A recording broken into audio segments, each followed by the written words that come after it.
Hello, hello, hello, everyone. Sorry, my camera wasn't working for a second. Like, literally, I was having a panic moment. I was having a panic moment. My camera would not turn on, my virtual webcam. I was like, what's happening? It's a big problem. Welcome to the Nerdcast, everybody. We have a bunch of interesting stuff to talk about tonight. We're going to be looking at some trailers, some stuff that came out from New York City Comic-Con, obviously. We're going to do a short discussion at the beginning about Peacemaker with anybody that wasn't here on Thursday that might want to talk about it. Because I know a lot of people didn't show up Thursday because they didn't want to talk spoilers Thursday night. So they might be here tonight to talk about that. We're going to look at some stuff with Tron Ares. We're going to look at the Wonder Man trailer, talk about the AI nonsense about that, as well as what we think of the trailer. Just some general, what else we have? There were leaked trailers, but I don't know if we can look at those or not. And we're going to talk about Stranger Things. There was some drama on Stranger Things. There's always drama somewhere. Anyway, we do have someone sitting in the green room. We're going to bring him up now, and that is Darren. Hello, Darren. How are you? Not too bad. How are you? Good. I think those trailers are no-go for most people. I looked around, and it's like you will get a strike for that. So nope. Yeah. So which is funny. Who leaked? It's funny because of who leaked that Jessica Jones trailer. Yeah. I mean, we can talk about what's in the trailers. We just can't show the trailers. Mm-hmm. So that's kind of where we're at. I caught the Daredevil one, so I saw that one. Mm-hmm. I did not see the X-Men one before it came down, so I don't know what was in the X-Men trailer. I know Apocalypse was in it, but that's all I really know. We'll talk about those in a bit. So yeah, I saw the X-Men trailer. Insanity. Yeah. People are not ready for what's in that trailer. When do you think they're going to release those trailers? Because they teased them, so they obviously have enough footage to put the trailers out, right? Yeah, I mean, both are pretty far. Like, X-Men's next summer. That's almost an entire year away. So we are not seeing that this year. Daredevil sooner for sure, right? March isn't that bad, but still, not this year. I don't think we see... It's all going to be Wonder Man from this point onward, but even that's like January, and that got pushed back to January, which I actually think is I hate it that it's getting pushed to January, but I like that it's getting pushed to January at the same time because I want to see it, but I also realized it would get buried in December, like with all the stuff that's coming out. So, especially in Disney Plus, because they had Percy Jackson, which is clearly their priority. Although it was a binge show anyway, so it might still get buried. So yeah. I have some thoughts on it. I want to watch the trailer with everybody so we can kind of just take in what it's going to be about, because I know a lot of people probably don't understand it, or because I was a little confused with the first time I watched it. This will be my second time watching it, but I thought about it. So I want to talk a little bit about it. What's up, Ronan? Welcome to the stream. What's up, y'all? I did have the John Campea review of Peacemaker finale queued up just in case people weren't here early. But since people are here early, we can actually talk about it in a bit more detail now that we've had a week to think about it. I've seen a lot of interesting takes. I think one thing's for certain, it's very divided. Like on what people think about the finale. Some people think it's great. Some people love it, and I'm happy for them. Some people are a bit more like underwhelmed. I was very underwhelmed. I didn't hate it. I was just very underwhelmed by it. I thought there was a lot of stuff in the back half that felt very... I talked about it in detail on Thursday, but it was a lot, right? Yeah. I still feel like as an overall season, I think it's worth a watch. I don't think there's anything wrong with it, and it does set up a lot of stuff. I just wanted something else from the finale that I didn't get, and that's on me. But I know a lot of people feel the same way. Well, so when you're watching a movie versus a TV show has an opportunity to set you up for how it's going to end because you're watching it episodically. Whereas with a movie, you sit down, you're seated for that one movie, and you're experiencing it as it's happening in front of you on screen.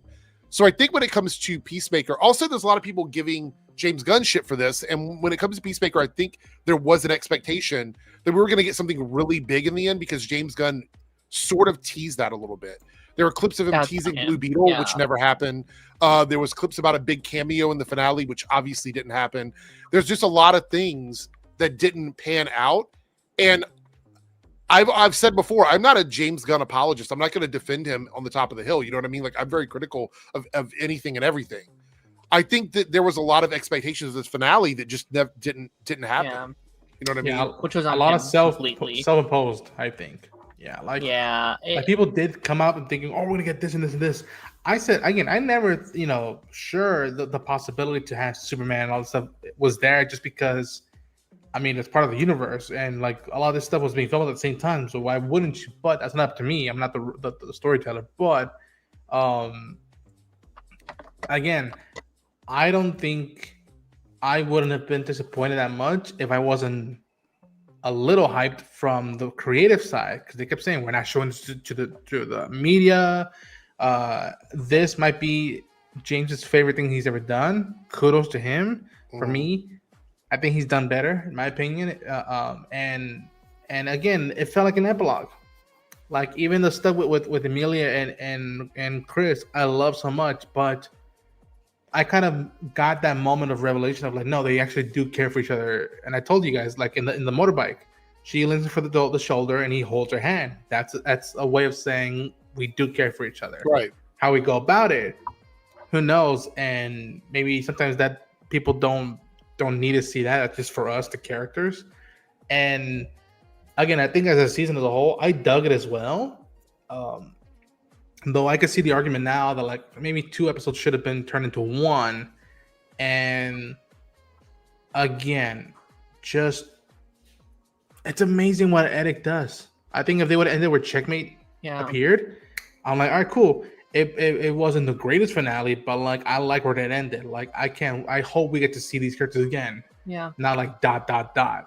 And I don't know. It's just like, again, I don't hate it. I was disappointed. I was a little underwhelmed, and I haven't even seen the making of podcast. I might see it tonight before I go to bed because I need some time from the finale to be like, okay, just chill. It's not the end of the world. I got more stuff to do, and we'll see. Yeah, I said it on your show, Ronan, and I said it on mine today. What's up, buddy? I said it. I liked the finale a lot, actually. I thought it was my favorite episode of the season, but it was a bad finale to this season. This felt like a finale to a different season, even a different show at times. This was not the finale that was supposed to wrap up the season that they had made previously. There are so many loose plot threads and things that needed either more context or follow-ups or continuations to that are not there. And again, I said it many times in your stream last week, Eric. I was like, what they did in episode 7 was fine to me, depending on what they do in episode 8, depending how they follow that up. If they set up for more to go back or, to continue that story, I was fine with it. I was like, okay, this is good stuff because it's building to something bigger. If they abandoned it, then I low-key kind of hate the season for it. I think that's just a huge misfire. And they wiped their hands of it. They were like, all right, we are done with that story. And maybe they're going back to it at some point, but I kind of think it's too late at that point. I kind of think it's like, well, you can't. Well, I mean, are we going to follow it up 2 years from now? You know what I mean? Like, it just feels like, what are we doing? There has to be a time jump every time. It's weird. Like imagine you watched like the Flash season 1 and you have this whole this Eobard Thawne story, and then they were like, actually, we're stopping the story to do something else. We're going to continue the story 2 seasons from now in Arrow. It's like, what? No, finish the story you had set up this season. There's ways that works, but the way they did it did not, to me. Like that's absurd to me. So I want to say I'm a little bit confused about the way this universe was advertised to us. And the reason why is I saw this today. Lanterns is connected to the Salvation storyline from Peacemaker. James Gunn says Lanterns is very connected to all of that. It may not seem like it, but it's very connected. As someone that loves the MCU, and I've actually said this in many of my videos, as someone who loves the MCU, I liked the idea that DCU was going to be a little bit more independently designed, where the stories may have a little Easter egg from another show or something like that, or a character might cross over, something along those lines. Salvation to me sounds like Thanos in the MCU. The way it's being like talked about now as this like big concept that's going to affect other shows and other properties. Maybe you guys feel differently than this about this, but this to me feels like the opposite of what James Gunn pitched the DCU to be. And to be quite frank, I'm not his PR guy. I wish I could be like talk to him every day, like, yo, what's up? What are you doing? But I for sure would have thought that you would start saying this stuff after Lanterns, Supergirl, and Clayface came out. By then, you know, you have like, okay, what's in production? What are we getting afterwards? Because that's all we know thus far. That's part of the DCU, not Elseworlds, DCU. Then like you could be like, oh, you have a video and be like, oh, by the way, look at this whole thing, the salvation thing we did. Oh, look at this thing that I mean, I don't have no clue it. But look at this Lanterns thing, huh? Okay. And then, this thing seemed familiar, or maybe there's something going on, is it? Yeah. And it would have been a sweeter spot if after Lanterns we start seeing, wait a minute, is this connected to salvation, whatnot, in a subtle way, and then just have like James Gunn not trolling fans, but just posting like gifs of just like, and him eating popcorn, like interesting. Okay, people are catching up and be like, oh, okay, Peacemaker was his own thing, Lantern was his own thing, but for the hardcore fans who like to like look at stuff, there is a connecting thread, and it's a thin one. You have to introduce it in Lanterns as if it's its own thing, for fans of the universe, they could be like, "Holy shit, that was in Lanterns!" But that was in Peacemaker. But Lantern fans can just watch this on their own and not know anything. I heard a really good theory online that I don't think will be the case, but I kind of wish it would be. I saw this theory that's like Lanterns are coming to Earth to investigate why metahumans are disappearing on Earth and stuff like that. I was like, I kind of really like that idea. That would be really, really cool. And you could reintroduce this whole idea from their POV. So it's not like, wait, what is this? How does this work? Like, they are introducing it from their mission statement, from what they have to do. You don't have to do any other homework to set it up. But then it goes into like, okay, is Chris in the show? If they go over to this other world and Chris is there, like, how do you fit that into everything? And like, wait, who is this guy? Why is he here? So it's like it's a hard line to walk. And I guess my final statement on this would just be like I say everything, I need to see how it's executed before I can hate on it. Well, I wish I didn't know good that. Or bad. I wish that I wouldn't get those hints that way. I could pick it up and be like, yo, is new Rockstar seeing the same thing I'm seeing? Has anybody else seen the same thing? Because like, yo, this is familiar. That's the water cooler magic instead of, oh, okay, here's the thing. Yeah. Shortcar says, with no Peacemaker season 3, where would you even follow up with the Keith stuff? You wouldn't. Checkmate. There's no follow up. Checkmate. I think we're getting a Checkmate show. When though? You know what I mean? Like 3 years from now? Because my issue is if these shows are going to tie so perfectly together, we're in an MCU situation where if something doesn't happen at a certain time, it gets tossed out. That's what happened with Armor Wars. Like I would not be surprised if maybe Checkmate was one of the things that a TV show or movie that he's been working on in the background. That like then, Shortcar says, will Lanterns have a previously on the DCU to show Peacemaker stuff? I mean, that would really be showing your cards. I really hope not. No, yeah. I want to push back on this a little bit, right? I think there's a lot of stuff that happens in the back half of Peacemaker season 2 that you would be very confused about if you didn't see Superman. I think you can. Lex Luthor is a character that you would have, if you never saw Superman, you would not know what the fuck this has anything to do with Rick Flag or the people that helped Lex or any of the military stuff that was going on. The stuff that happened with Superman that made metahumans dangerous. We talked about this on Thursday. You weren't here, Darren, but I was like, they haven't made a really solid case for why metahumans are a danger. Exactly. And Rick Flag's major issue with his son's death is that another human killed him. He wasn't killed by a metahuman. He was killed by another person. So my point is that there was a lot of things that happened at the end of Peacemaker season 2 that if you did not see Superman, you did not see the Suicide Squad, and you did not see Creature Commandos, you would be a little bit confused about it. This statement would have been warranted if the second half of this season would have leaned into it, and it would have been worth that stuff. Like, I'm not gonna show it to press because there's a lot of stuff. Like, there's a lot of metahumans. There's a lot of stuff that, like, okay, treat this like I've never seen Superman. Why is this convergence, this thing with the realities, a big deal? Like, I don't see the big deal. Just a door. Well, let me ask you guys a question. If you watch Peacemaker season 2, think about this for a second. You watch Peacemaker season 2. What do we see from metahumans that makes us realize they're dangerous enough for the storyline to exist? That's fair. That's fair. Nothing. Or explain what a metahuman is. Or like anything.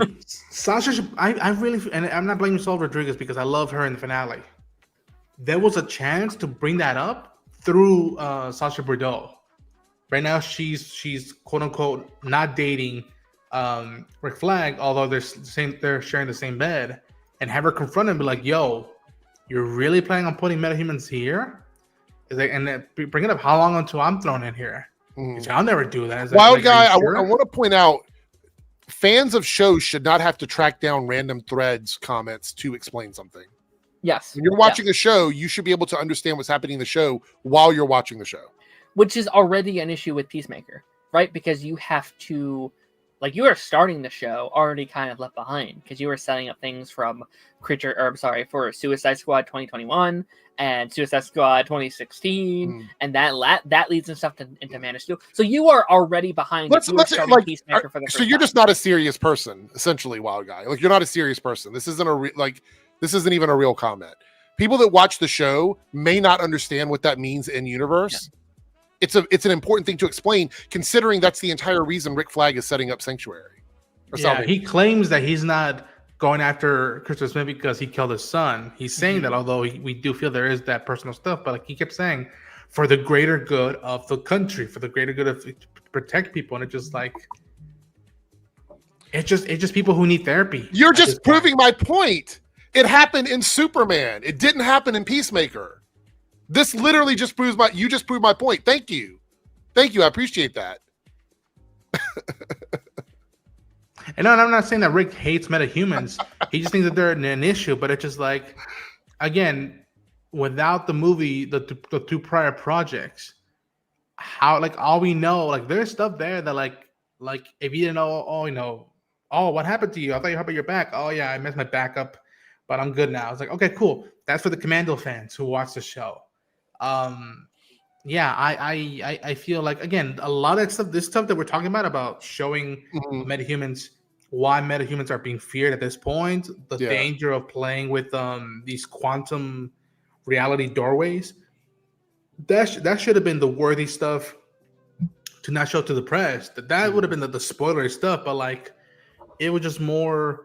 And I appreciate the character stuff, but that would have just been more stuff to lean into of like, okay. I mean, we should have had a metahuman threat as a subplot in Peacemaker season 2. There should have been some sort of metahuman threat. I for sure thought that, like, if they're really leaning in on the dangers of metahumans and if they're in charge now.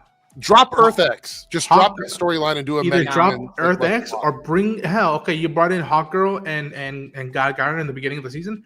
Bring in Mr. Terrific and Metamorpho, who are two ones that are powerful. You can even make a commentary about, like, okay, these are the people of color. These are the ones that how they're used now as a threat. Like, it's there. And Donovan, I want to push back a little bit. Rick Flag locked Peacemaker on that world, who is not a metahuman. He wanted to use him as a test. Right. As a convenient test, but he hates his guts. Exactly. So my point is, without some sort of through line from other properties, you would not understand why he makes this decision. You wouldn't get it. And up here, again, you proved my point, Wild Guy. You said the Superman movie clearly stated what metahumans are. Again, if you want each project to be standalone, you cannot explain something in a movie and then go, you don't have to watch the movie to understand the show. Again, proving my point. Yeah, I know that. We know that because we're watching all this stuff. And like, but then again, as people who watch television and stuff, there's the building blocks. You're missing a piece to be like, okay, why is this a threat? And that's us noticing stuff. We can quote unquote forgive it because we're following this stuff. Yeah. But like, if Schmo Joe on the street never watched Superman or Creature Commandos, how would he keep up with me, knowing that like some people think of them as a threat?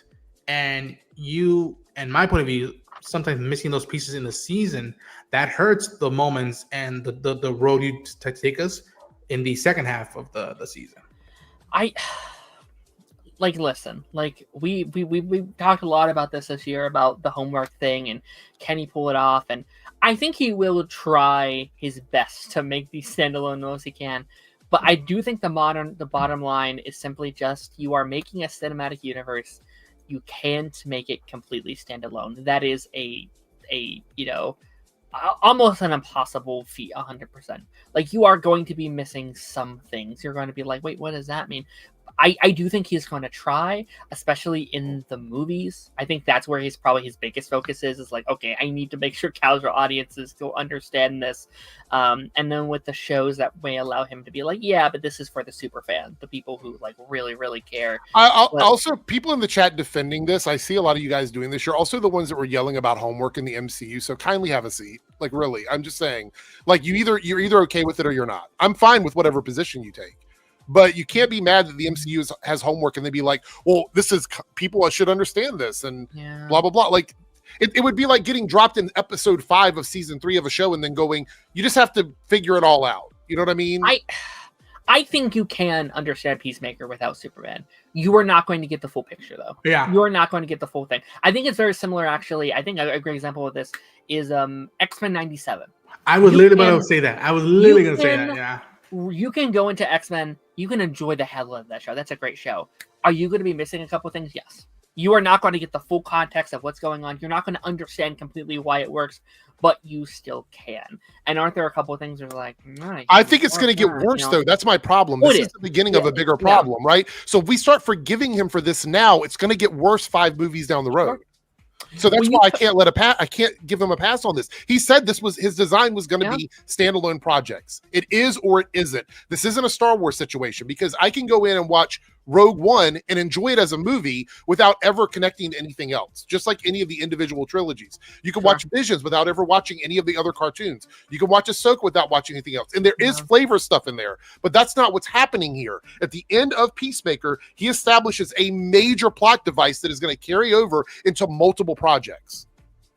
That's a completely different thing, in my opinion. And like, I mean, I would argue it was over once you announce Peacemaker season 2. Like that as a concept itself ruins the homework idea in general, right? Like that's a whole other universe that you also have to. Like, what is Rick Flag Sr. going to look like in Creature Commando season 2 now?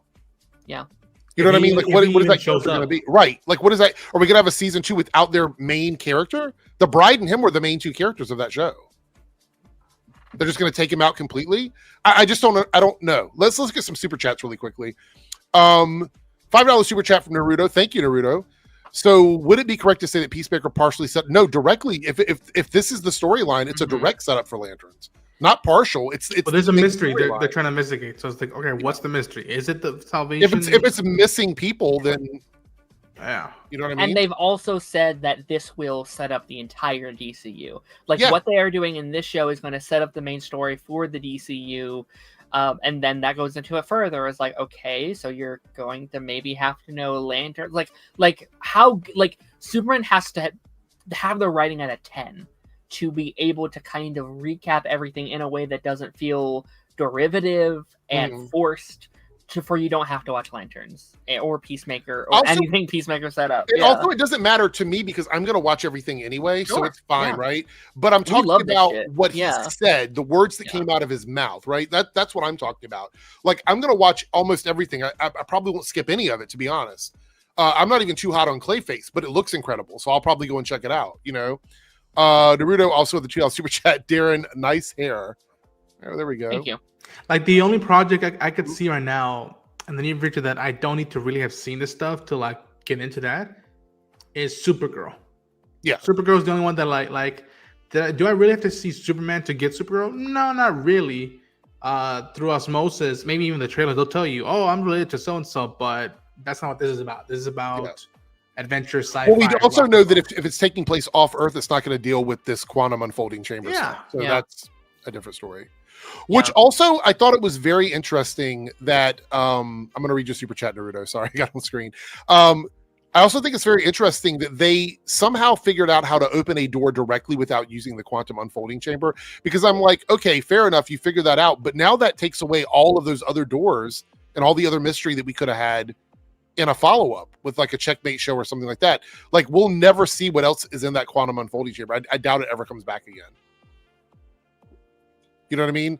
Like, I do think we bring back Keith eventually, but then at that point I'm like, hey, it's a little late, guys. Like I think it's okay. So too late. My question is though, what will that do? What will that mean, right? If Keith does come back, what story is there? If we're not going back to Earth X, what story are we telling with Keith? I think we have to. I think we have to go back.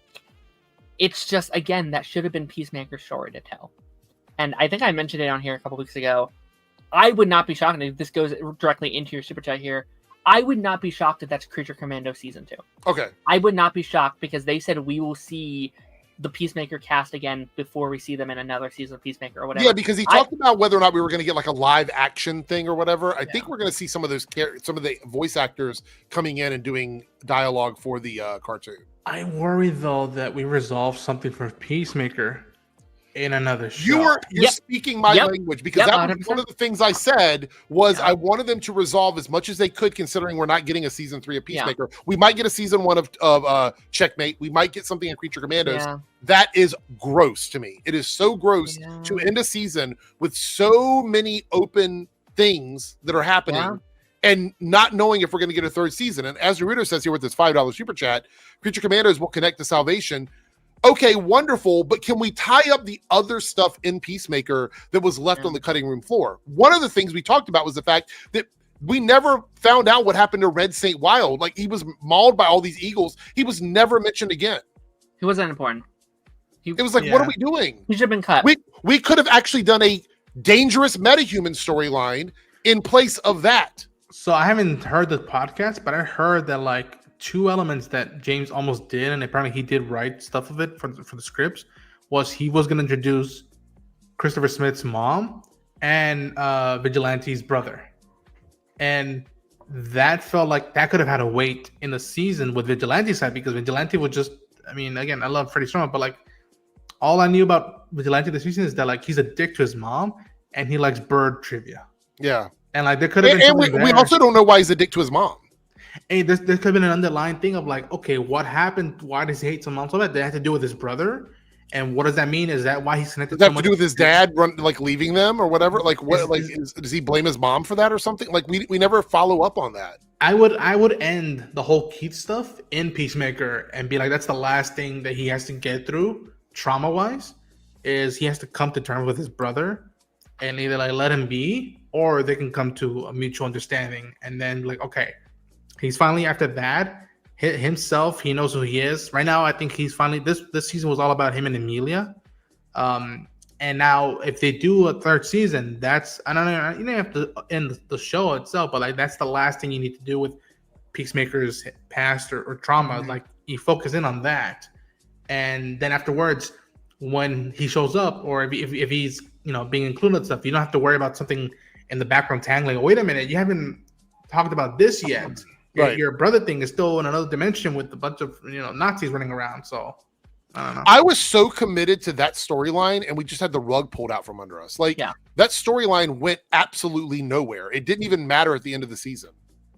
No, and to go into the mom thing you mentioned, Ronan. Not to do it before you want to, but like Cody sent a super chat that made me think. Yeah, here we go. We'll do this right now. Where it's just like who did the signature. I'm like, James Gunn teased that he almost brought in the mom for this season, and he knows exactly who she is and what they're doing with it. I was like, oh, I bet the mom signed the papers. Like, I bet the mom forged the signature, and that's where we're going in season 3. I do think it'd be dumb not to do season 3. Like, I think the idea of doing Checkmate's fun on paper, but then it's like you're losing the marketing material that you have built up with Peacemaker up to this point. It would be honestly, to me, that's like going from the Avengers to the Thunderbolts. It's another situation where you're taking away a brand name like IP, Peacemaker, and you're giving it up for something that's like, if you want to call it Peacemaker Checkmate, like that's the name of the subtitle of the season.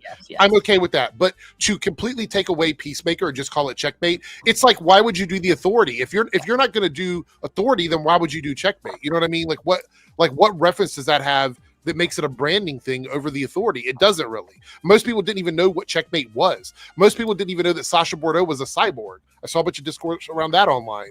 But yeah, Cody, thank you for the super chat. I do appreciate that as well. Yeah, like I look at it now, and like if you would have done 4 episodes with Earth X and dealing with the whole multiverse, the quantum realm, doorways, and you could with all those 2 storylines, you can get through with Flag and Chris, like this son of a bitch killed my son, but he's not a Nazi. He's doing this. He's trying to help the planet, and that feels weird to me. But that is my job, and you can come to terms with the thing of like, I don't like this dude, but he is helping. I can't not acknowledge that, and have him seeing Junior there and be like, Christopher Smith in essence gave him one last gift, like you could spend time with your son again. And again, not my money, not my show. But I want to let's see here. Make sure we got all the super chats about the show. I think we did. There's a couple of comments we'll respond to here in a second. Thank you guys for all the super chats. We did hit the goal already in the channel, so thank you so much. On the Reloaded channel, on the Debunks channel, you still have an opportunity to hit the goal with 5 super chats, but it's up to you guys if you like the choices in the poll over there.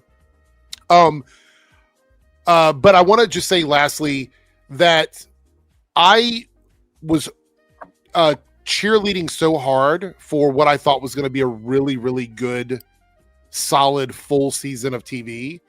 And I feel so completely underwhelmed by the finale that I almost feel like I was slapped in the face by James Gunn a little bit. And it's hyperbolic, but I just feel like it is, because the storyline that I really wanted was the Earth X stuff. I feel like that would have been a good, like the finale could have been him facing off against his brother from Earth X while he's locked up in jail. His brother breaks in, they end up fighting in the jail. There's some resolution to that.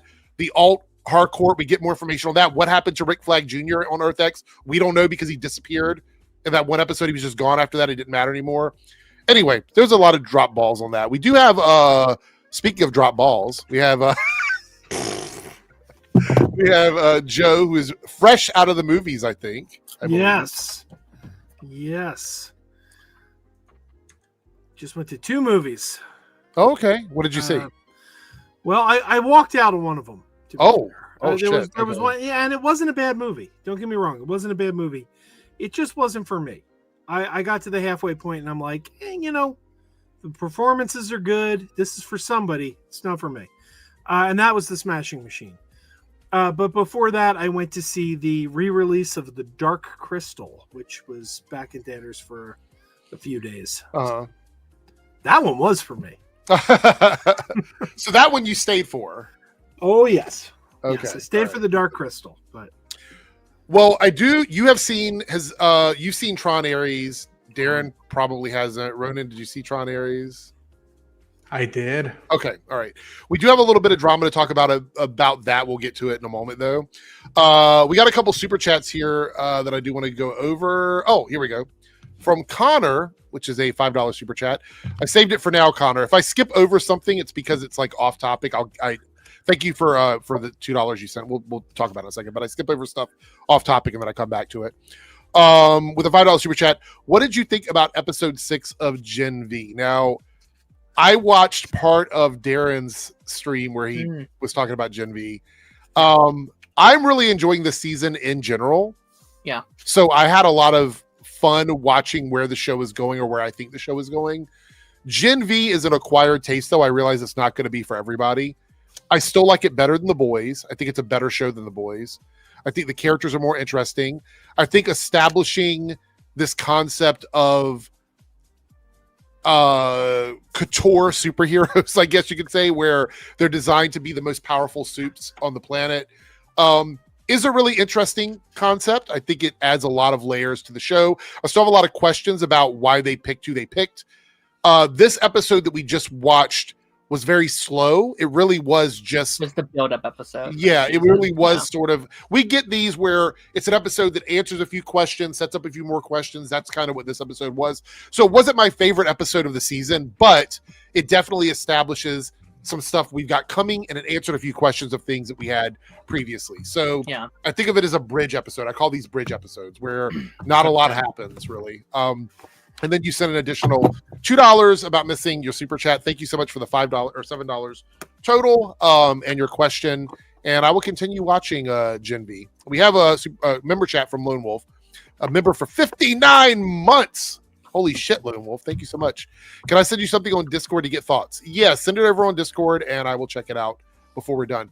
By the way, since we have 3 people here, we have 3 possible lists for tonight if anybody's interested. We feel like doing lists tonight. We're not gonna go very long. So it's going to be a shorter stream. There's not a ton to do. So we either have franchises where the first film is the best in the franchise.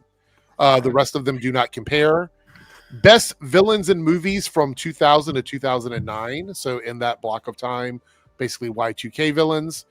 Or our worst series finales. Those are the options we have for tonight. So you guys can pick whichever one you want to. I like that first one, I think. The one where the first movie is the best, and you didn't really like the ones in the remaining ones, or not say really like you prefer the original, the OG. Yeah. Yes. Yeah. So, okay. All right. So, with that being said, we're gonna move on to, and I'm gonna drop the marker here. I'm doing markers now. People say put timestamps in the video, so I'm putting timestamps in the videos. So lazy about that. This was a comment that got a lot of people, I guess, sort of angry, but I think it's actually exciting to me. And James Gunn says Supergirl is a space adventure. It's like Guardians. Now, of course, everyone's losing their minds because James Gunn apparently is a megalomaniac when it comes to media, and he can't allow people to do anything they want under his watch. I love superheroes. I love comic books, and I've loved them my entire life. But I am equally, and sometimes even more so, a fan of good science fiction. I love sci-fi. So you're giving me exactly what I want, which is why I love Guardians so much. You're giving me a space adventure with superheroes. So it's literally the best of both worlds. So when I saw this, I was like, sign me up. I'm totally down for this. I was already excited for this movie. If you've read the comic book, you already kind of know sort of what the rails are for the story, like maybe not all of the destinations that the train is going to stop at, but you kind of know where the train is going if you've read the comic book. And if you don't, it is a very exciting sci-fi space hopping adventure, which I like that idea. Is there any concern that James Gunn, from your guys' perspective, is there any concern that James Gunn is going to micromanage this film and it's going to feel like a James Gunn film? Because I don't think that's the case. No. James Gunn. No. Go ahead, James, like if there's one thing that I believe from James Gunn that he's been saying, he's so passionate about the filmmaker's vision. That is his entire thing. And even if I have my problems with Superman or with Peacemaker or with Creature Commandos, I know how strongly he feels about the director making their movie, and he believes that is the strength of his cinematic universe, and I believe 100%. I think this statement is getting so blown out of proportion that it's literally the most like minor comparison. It's like, hey, I made a space adventure movie. This is also a space adventure movie. He's not saying it has the humor of Guardians, it has the characters, has the tone. He's just saying, hey, they're both space movies, like a thing that I already know and I can compare it to. Like, it's so weird, and I understand the concern in some areas. I mean, right now, having a hate boner for James Gunn is kind of in fashion on social media. It feels like everybody's going out at him. It's so easy to take this and be like, they're ruining the Supergirl. It's like, relax, please. Just hold yourself for a second. Ronan, what did you have to say about it? Oh no, you're telling me that he's comparing it to, and I'm assuming, with that image, the first Guardian movie, which to me is probably my favorite MCU movie and one of the greatest sci-fi movies ever made. And it's just like, and again, I believe him with the whole thing of each director, each writing team, each creator's gonna have their own stamp, and that's the style. And I'll say this: if after the movie comes out and I didn't feel that or see that, then I'll be like, "Yo, you've been bullshitting me the whole time for 3 years." But for right now, I'm vibing with it. Again, I tell people, go watch I, Tonya. I just want to remind everyone, I am more excited for Supergirl than any other DCU project right now. It is my most anticipated project because as soon as I saw her in the movie, I mean, I was already excited anyway, but as soon as I saw her, this is a girl I know. This is someone I know in real life. She's going to be a party girl with Kryptonian powers. Sign me up for this immediately. I'm so excited for it. Joe, any concerns about this, or is this a movie you're looking forward to at all? Not at all concerned. I have complete faith. This is Craig Gillespie. Like Ronan said, I, Tonya is a great film, and really underrated film that he made, Cruella. Cruella is one of the best live action Disney movies. I love that movie. Great. Love it. Yeah, no, this movie is in good hands. Now, I do think there needs to be a lot of humor in it, because my concern when I read the comic, and I did read the comic, is that this is a little heavy. It's a sci-fi space adventure, and it's kind of dark. I don't see the public gravitating towards this. I think this might alienate a lot of people. So you're feeling like they have to at least switch it up and make it more relatable to the public? When I saw Millie Alcock's portrayal of Supergirl in Superman, I said, that's the key. They're going to play up the drunk party girl, because she was kind of, in the comic, she's kind of dour. Like, I mean, that's not the way she is in the comic. But I'm like, if that you're going to play that up, and then you're going to bring in Jason Momoa as Lobo, if we get maybe like a buddy cop relationship between them, this is going to resonate with people. Yeah, I think I have to say, like, out of all of the upcoming movies we have, there's a handful of them that I'm like over the moon excited about, and this is one of them. This is one where I will be there first thing as soon as I can get a ticket. I'm going to be going to see this movie immediately. Yeah. Here's what I'll say to combat your thing, Joe. I don't completely disagree. I can see what you mean. Like, if it's too dark and then that might turn people away. I don't think she should be goofy, right? I do think she needs to have this element of levity. I think she needs to I think there does need to be a little bit of a stoicism to her, especially a contrast to Superman. Where the humor is going to come in, though, and this might be an obvious thing to say, we have Crypto in here, right? That is where the humor is going to go. So let her be serious. It doesn't have to be serious, but like let her have those stakes and those emotions and those raw moments. But then you have like Crypto flying and chasing around a space squirrel or something. I think you can have those emotional moments, because look at where we left Supergirl in Superman with Gary the robot saying, I'd be concerned about her. She's got a bit of a drinking problem. Yeah. And I think that Superman and Gary both kind of acknowledged, she's got problems. But at the same time, you can have fun with that, but then also show her growing and maturing. Of course, you could do both. You can do both. 100%, you can have your cake and eat it too. I just think I've been burned too many times with like comedy in superhero things, and I know we may disagree on that, and that's completely fine. But like, I see what we got in Peacemaker for me, where I'm like, you have this levity and you have these very deep emotional moments, and then they're undercut by some of the comedy and stuff like that. I got a little bit of that in Superman as well. So as long as they can balance it, as long as it can be funny while also not undermining your scenes and your character growth, I am all for it. All for that. So as long as there's a balance, I'm in for some comedy in here. And I mostly agree with you, but I've also always said DC is inherently funny. DC comics are inherently funny, with the exception of Batman and Vertigo, like maybe like Swamp Thing and Batman and Preacher. Sure. We're talking about like someone drinking, like in Justice League Unlimited. Yeah. Fucking Shiera and John go to a bar in space for Christmas. Like, it's not a new concept. Yeah, it's one of the things I've always taken issue with when the Snyder Bros come in and they're like, DC's serious. I'm like, have you read DC? This is the company that gave us Space Cabbie. This is the company that gave us the OG Batman TV show back in the 60s. You know what I mean? Yeah. Nixius Pitalik, Detective Chimp. Need I go on? I also think there's a time and a place, though, too. Like, I think, again, there has to be that balance. I think, actually, great example of this, Guardians 2, a movie I struggle with a lot, because funny movie. It is a funny movie. It's also a very deep emotional movie. The problems is where you're placing those humorous scenes and how much of them are you putting in there. Great stuff if it's balanced with some levity, if it's balanced correctly. So again, I'm all for comedy. You are 100% right. Where if it's sad and depressing the whole movie, people will not levitate to that. That will be a hard watch for people. I'll give you another great DC example from the comics.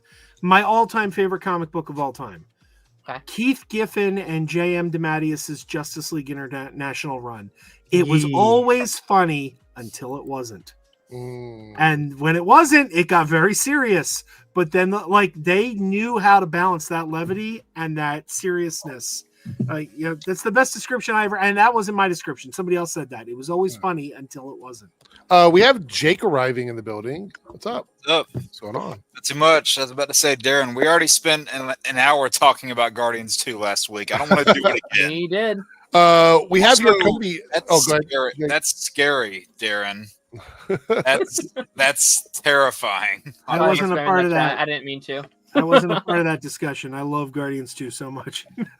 Cody with the $5 super chat says this movie's going to have a ceiling in terms of making money. She's talking about Supergirl. How do we feel about that? Well, every movie does. What do we think it is? What do we think the ceiling is for this? I'm scared for what it's surrounded by. Because it's surrounded by like Toy Stories and Spider-Mans and Minions. Like, it's surrounded by some. I think it's going to be the same as Superman. I think Supergirl could be a big movie. I think especially if it's marketed right, if the trailers are put together, it could be huge. But I am terrified of like it dodging all the major big billion-dollar movies around it. I don't know. I think Spider-Man's probably going to steal the summer. Oh well, the marketing better hit. Like the way they market the hell out of Superman, I'm like, I expect his cousin to get the same thing. And like, to be quite frank, there's no reason she can't. Yeah, to be quite frank, I forget, was it during around this time last year when we got the Superman trailer teaser?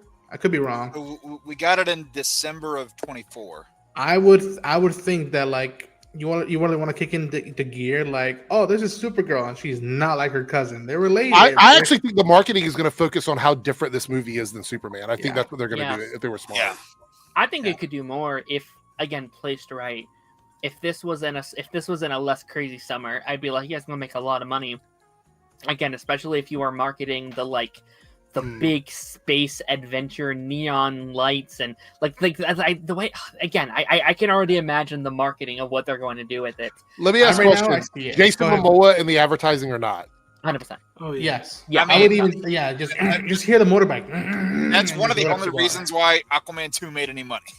I think it'll do really well, but I don't think it stands any chance of coming close to Superman. But just because of the character, Supergirl just isn't as popular a character as Superman. It's just, I mean, it would need to be. I'd be shocked if it did better than Superman. I would be like, that's no pun intended. That's punk rock. That would be punk. But also, like, Superman her was TV also on a show busy went on month. for longer. Yes. I wish it was in like April or something with a less popular month, because again, I think in a less popular, it beats Superman because Superman was stuffed. It was coming off of Jurassic World, and DC's rep wasn't in the greatest spot, and then you're following Fantastic Four. Like both of those movies can do well. It's just the market is too full right now, and none of these movies are making their potential, and it makes me so sad. I mean, just 2018, for example. I'm going to use that year. Like, look at your comic roster that came out that year. February, you had Black Panther. End of April, you had Infinity War. Middle of May, you had Deadpool 2. Then for a good number of months, there was nothing. And then when it came time for October, you had Venom. You can debate that all you want, but then when you got to December or on Christmas time, you had Spider-Verse and Aquaman. They were relatively spread out throughout the year, and the ones that hit that year were able to really hit. Even though, one like Deadpool was coming off of the coattails of Infinity War, and when it came out, it was still the highest grossing R-rated film at the time, coming off of what was like one of the most revolutionary comic movies. So if you balance it out and place your films accordingly, then they will not have to compete for each other. Oh yeah, Ant-Man also, which, I mean, that didn't flop. It was still it was still a profit. People don't look on it as high regard now, but or to be honest, I don't even know if they did then. But the the year was still relatively balanced all across. Yeah. I remember after that movie, I was like, I'm glad he's part of the MCU. I'm glad he exists. Like, I can't wait to see him interact with others one night. And I feel that with Kara as well. You mean Ant-Man? Yeah. Yeah, I'll say that's one character, and me and Darren were even talking about this last week on his thing. I think that's a character that works best when he's in a big group of other characters. I could see that. At least the way that they've done this Ant-Man. And I think also to bring it back to Supergirl, listen, I don't need the whole story and all this stuff. All I like, to me, when you think about like marketing start for Supergirl and what the potential could be for the movie. Again, I'm gonna start her book pretty soon. All I could think of right now is just like listening to Joan Jett Bad Reputation. You see Kara drink a beer and just smash it on like on somebody's head in a bar, and you just see Jason roll up in a space motorbike smoking a cigar, and like, all right, I'm there. I'm there. All right, so we are going to jump into a trailer here. My cat is coming by to say hello. What's up, Aegon? Darren, what are you drinking? We're going to jump into the Wonder Man trailer here. And before we get into this, I do want to point out there is some AI shit going on around this. But I don't know. Darren, you're muted. Oh, sorry. Is it like officially confirmed? Because I've been seeing those accusations around. I'm like, okay.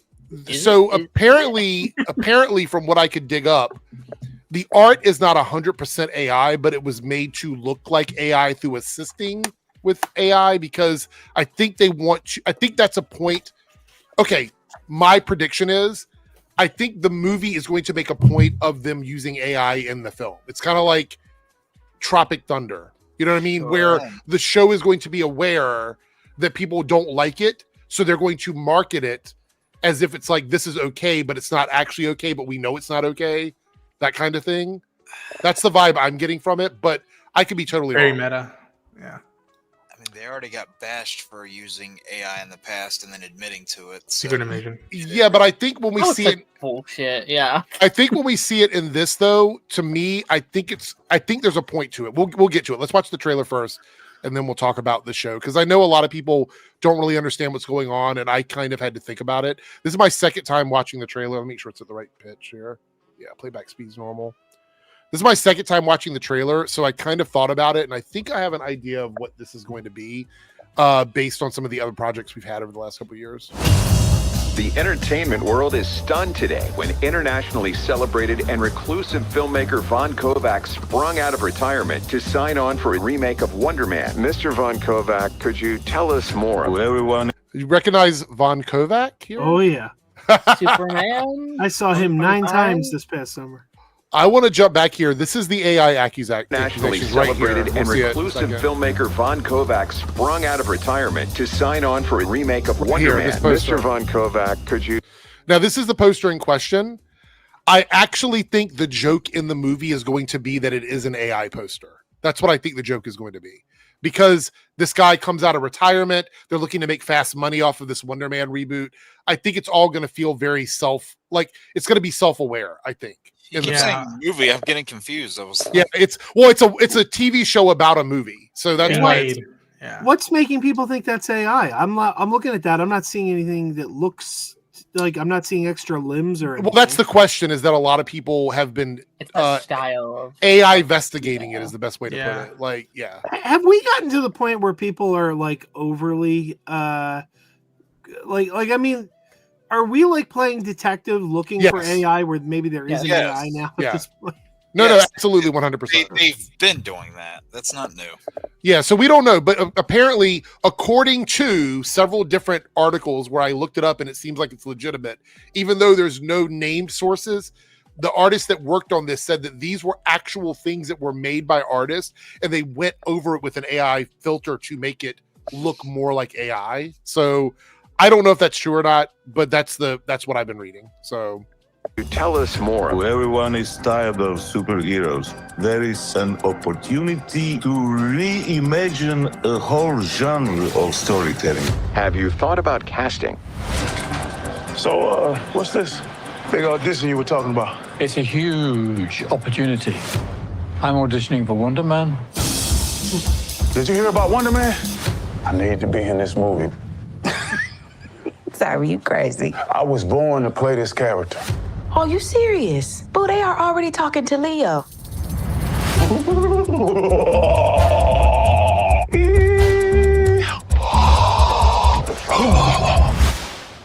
You just gotta go out there and crush it.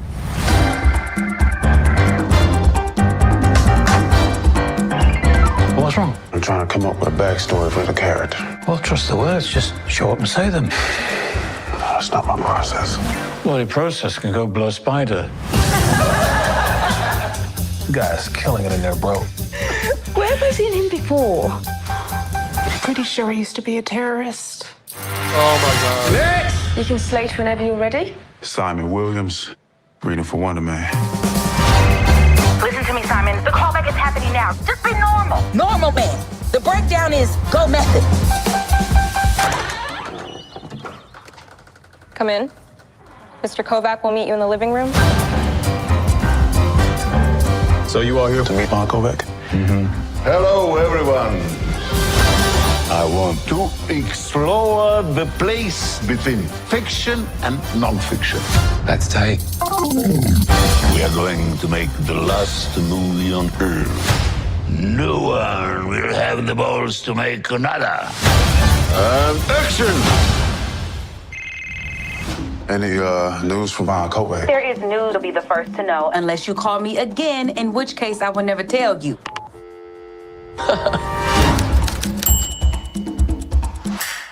All right, so there's the thing I'm a little bit concerned about, Darren. It says an 8-episode series streaming January 27th. Do we think it's a full dump? It is. Like a Yeah, dump? it's going to be. It's confirmed to be a drop. Boo! You know, this works. This would work so well as a periodic drop because, you know, it's sort of got that similar meta style as something like the early episodes of WandaVision. Mm-hmm. And that's like a way that you would build anticipation by dropping those things each week. Yeah. I mean, granted, look at what just ended. Would people have been talking about Peacemaker? No, Peacemaker would have been forgotten if it would dropped all at one time. If they dropped it all at once, it would be like boom, there and gone. But they kept talking about it for weeks. At least do it 2 episodes a week. If you really can't do one, do 2 episodes a week. Fuck, man. So what I get from this, and guys, tell me if I'm wrong. I think this is going to be a TV show about a movie being made in the MCU universe. So like the MCU exists in this world, but this is just Hollywood in the MCU, like how that process would work. Yeah. And this guy, Simon, is trying to audition for the role of Wonder Man. So this is not going to be, this Wonder Man has no connection to like the backstory from the comics other than him looking like Wonder Man in that movie, that old movie from back in the day, I guess. Well, I think the character, if I'm not mistaken, I don't know too much about Wonder Man. I know the one I know him is from the George Perez run at Avengers, where he had the whole suit and all that stuff. And Wonder Man has a very rich history connected with Vision and stuff like that in the comics. And so, he was an OG Avengers villain, and then he became a West Coast Avengers member and whatnot. That's my connection to it. But from the feel of it, it feels like right now, this isn't heavily tied to the MCU. It's just a story in the MCU about someone trying to be playing a superhero in a movie. I'm like, all right, cool. As long as you already said that, you're not leading me on to this might be West Coast. Just let me see this. It looks fun. Yeah. And from the art stuff, if it's intentionally used as AI to talk about that stuff, cool. But if that was just a lazy move, then we still have artists who make exceptional art. It's Marvel. It's literally Marvel. You have access to some of the greatest artists in the world. The Fantastic Four. The most recent example I can give is when the Fantastic Four First Steps came out. They were giving away these trading cards at these Regal cinemas, and it was drawn. These were hand drawn pieces of art from an artist, a Freeman called Paul Mann, and he does retro paperback art style. And it's you tell me you can't find anyone who can still draw old school pulp art for this show, and how much that could be celebrated. But again, if it's an intentional discussion within the show, then game on. Game on. So I would prefer. Sorry. Go ahead, Jake. Go ahead. Just to give somebody a little bit of context for people who aren't familiar with Wonder Man, he is kind of like Marvel's Booster Gold in a sense, to where he's that hero that's trying to get the fame and the glory side of things. He's got a little bit of egocentricism there, not in the power sense is he like Booster Gold, but or not necessarily being from a future timeline, but all about the recognition, the fame, the branding, that sort of thing. And even if you go back to something like Civil War, he was pro registration, always rehearsing for commercials, being kind of an idiot, that kind of Poster thing. boy. Yeah, a little bit. And his powers are kind of he has like a bunch of different abilities. You know, he's got like ionic blasts. He's essentially a mix of Superman and Martian Manhunter in terms of abilities. He's got like the nigh invulnerability, the strength, the flight. I mean, unlike Booster Gold, I think Wonder Man is extremely more powerful than Booster Gold, though. Like as a character. Right. No, yes, as a character, he's way more powerful. Which is why I said in terms of abilities, he's got like the strength, the nigh invulnerability, and the flight of Superman, but he can also phase through matter like John Jones. But from a personality sense, he is very much like Booster Gold. Yeah. I also want to clarify, because like I even had this thought when I first saw the trailer, and I've been seeing a lot of people on Twitter have this, and even in the comments right here, being like, oh, it's not a superhero show. It is a superhero show. We just see none of that in the trailer, which I will say I do think was probably a mistake, because I'm already seeing people say, oh, this is not for me. This is, this is not my Marvel. It's not what this reminds me of The Studio, which I really love. 100%. That show on Apple TV, which is no longer Apple TV Plus now. It's just Apple TV. Apparently they're changing the branding for that. Yeah. But it also reminds me of that show that came on Warner Brothers, I think, that was canceled after one season. Oh, no. Okay. No, then. Does anybody else remember that show? I can't remember it off the top of my head. The one where the franchise? The one where they made a fake Apple Marvel TV, movie? I think. I could be wrong. But was it Apple TV? I could be wrong, but like, yeah. I remember this. And it had oh my gosh, but it was literally about like VFX, like blockbuster movies being made and whatnot. Yeah, it's a little bit like that. Now, there is a question here from Candle. Where's it at? Candle's right here, who says, so he's not getting Wonder Man powers. I actually think he is. And what I'm saying is when the director's like, I want to blend the reality of fiction and nonfiction, I think he's going to try to make a movie where he gives someone powers to be in the movie. So then it's going to cross over into like what The Boys is, like where the actor actually has the powers that are portrayed on screen. Yeah. I think that's what we're going to see. You're going to get a little meta like Unbreakable. I think this is 100% all the first episode, if not even the first half of the first episode. Like, I think this is all the first stuff, which, again, on a marketing standpoint, I actually would have shown a little bit more. I would have shown, like, a little bit of what the actual plot of the show is. Yeah. Because on just first draft, it's like, oh, it's an actor. Like, why should I care about this? I think you needed to have a little bit of that pitch in there. Like, the idea of a superhero actor with real superpowers to make, that's a great pitch. That's a great show pitch. But you have to show that to your audience a little bit, or because right now it feels like a sitcom. It feels like a sitcom to me. People won't give a shit about this alone, which is weird because of that, like that sitcom nature. Drew, I mean, granted, not everyone loved this, but just that pitch and premise is what drew a portion of people into WandaVision. So, I think it works, except for the fact that Wonder Man is such a well-loved character. They have to give a little bit more than what they're giving, I think, for people, honestly. Because I'm already seeing like the racist comments about. I mean, the character. So I'll be honest. I don't know if I'd go as far as to say well loved. I mean, I know nothing about the character. I know of him because I'm a fucking nerd. I know nothing. Right. You know, a lot of people who are fans of West Coast Avengers and they like that character a lot. Yeah, we know him. Yeah. I'll tell you, I never had strong feelings one way or the other for Wonder Man. He was fine. I liked him, but I didn't love him. I wasn't terribly excited for this show until I saw that trailer. That trailer, I loved that trailer. Not even this one, the one that a piece of like clip. I think they came out before the trailer, like a minute long, and it's like someone saying like, "Are you back to making a movie?" And he's like, "Do you already know? Do you have in mind who you're gonna cast it?" And it's just the look on Johnny, be like, "Oh shit, what did I get myself into?" And like that was like, I was there like, okay, I'm interested. I'm interested in this one. I would say. And the whole thing of like well known, I think Booster Gold is way more known. Oh yeah, definitely. And that's the thing. Booster Gold is even still kind of a niche character to like general public. Like the nerds know him, and when this was announced, I remember this. I'm admittedly not that big of a fan of the Wonder Man character just from things I've seen him in. But then they said Yahya Abdul-Mateen was playing him. I'm like, okay, that I didn't expect, but I'm kind of interested because I love him as an actor. He was great in the Aquaman movies and other films that he's been in. But so for a while it was just that was kind of selling me on it. But then after seeing this trailer, I'm like, okay, you know what? This is that unique, that different, that people are asking for. This is that different. But we're going to see if they reject it like they've done everything else that Marvel's trying to do different. Yeah. Like, that's the problem. People say they want different, but then Marvel does it, and then the people are like, well, I'm not going to watch it. I'm not going to show up for it. Yeah. I just love the fact Trevor's Yeah, I love Trevor Slattery. Too. Amazing casting.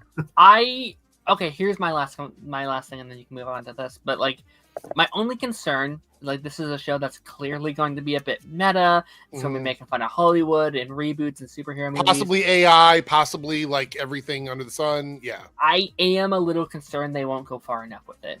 Because they are the studio that are doing all these things they're making fun of. Superhero fatigue is something they're bringing up in the show. So I fear that they are only going to go half-assed because they will not make fun of themselves. They're only going to go halfway with it and being like, I would love it if they kick the shit out of themselves, because then the chuds can shut the fuck up. Because if they do a Deadpool Wolverine thing where like they literally said, okay, fuck you, Fox, I'm going to Disneyland, like, or stuff like that.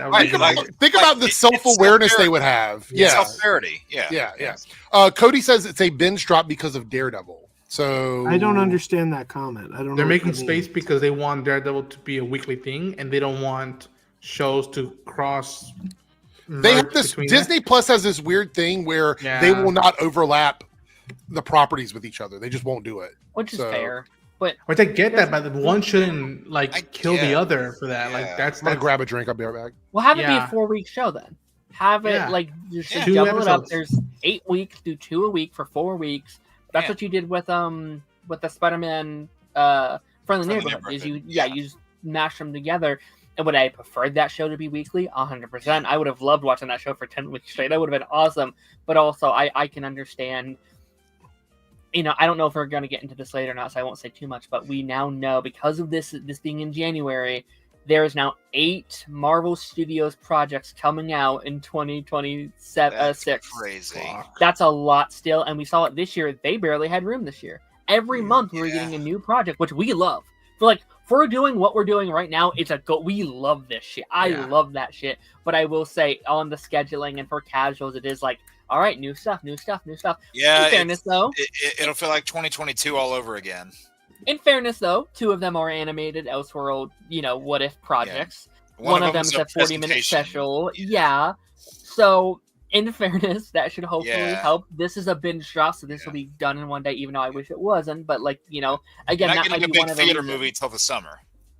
Yeah. Yeah, that could also be another reason they're doing it like this, is because we don't want to feel like we're overbearing people with every week out of the year there's a new thing to, you know what I mean? So I get it, even though it's disappointing for us, because I like the weekly shit. I like talking about it with you guys every single week, but that is what it is. The worry now is it's like if you don't get to all the episodes, you're going to get spoiled, because somebody's going to sit up and watch all these episodes in one.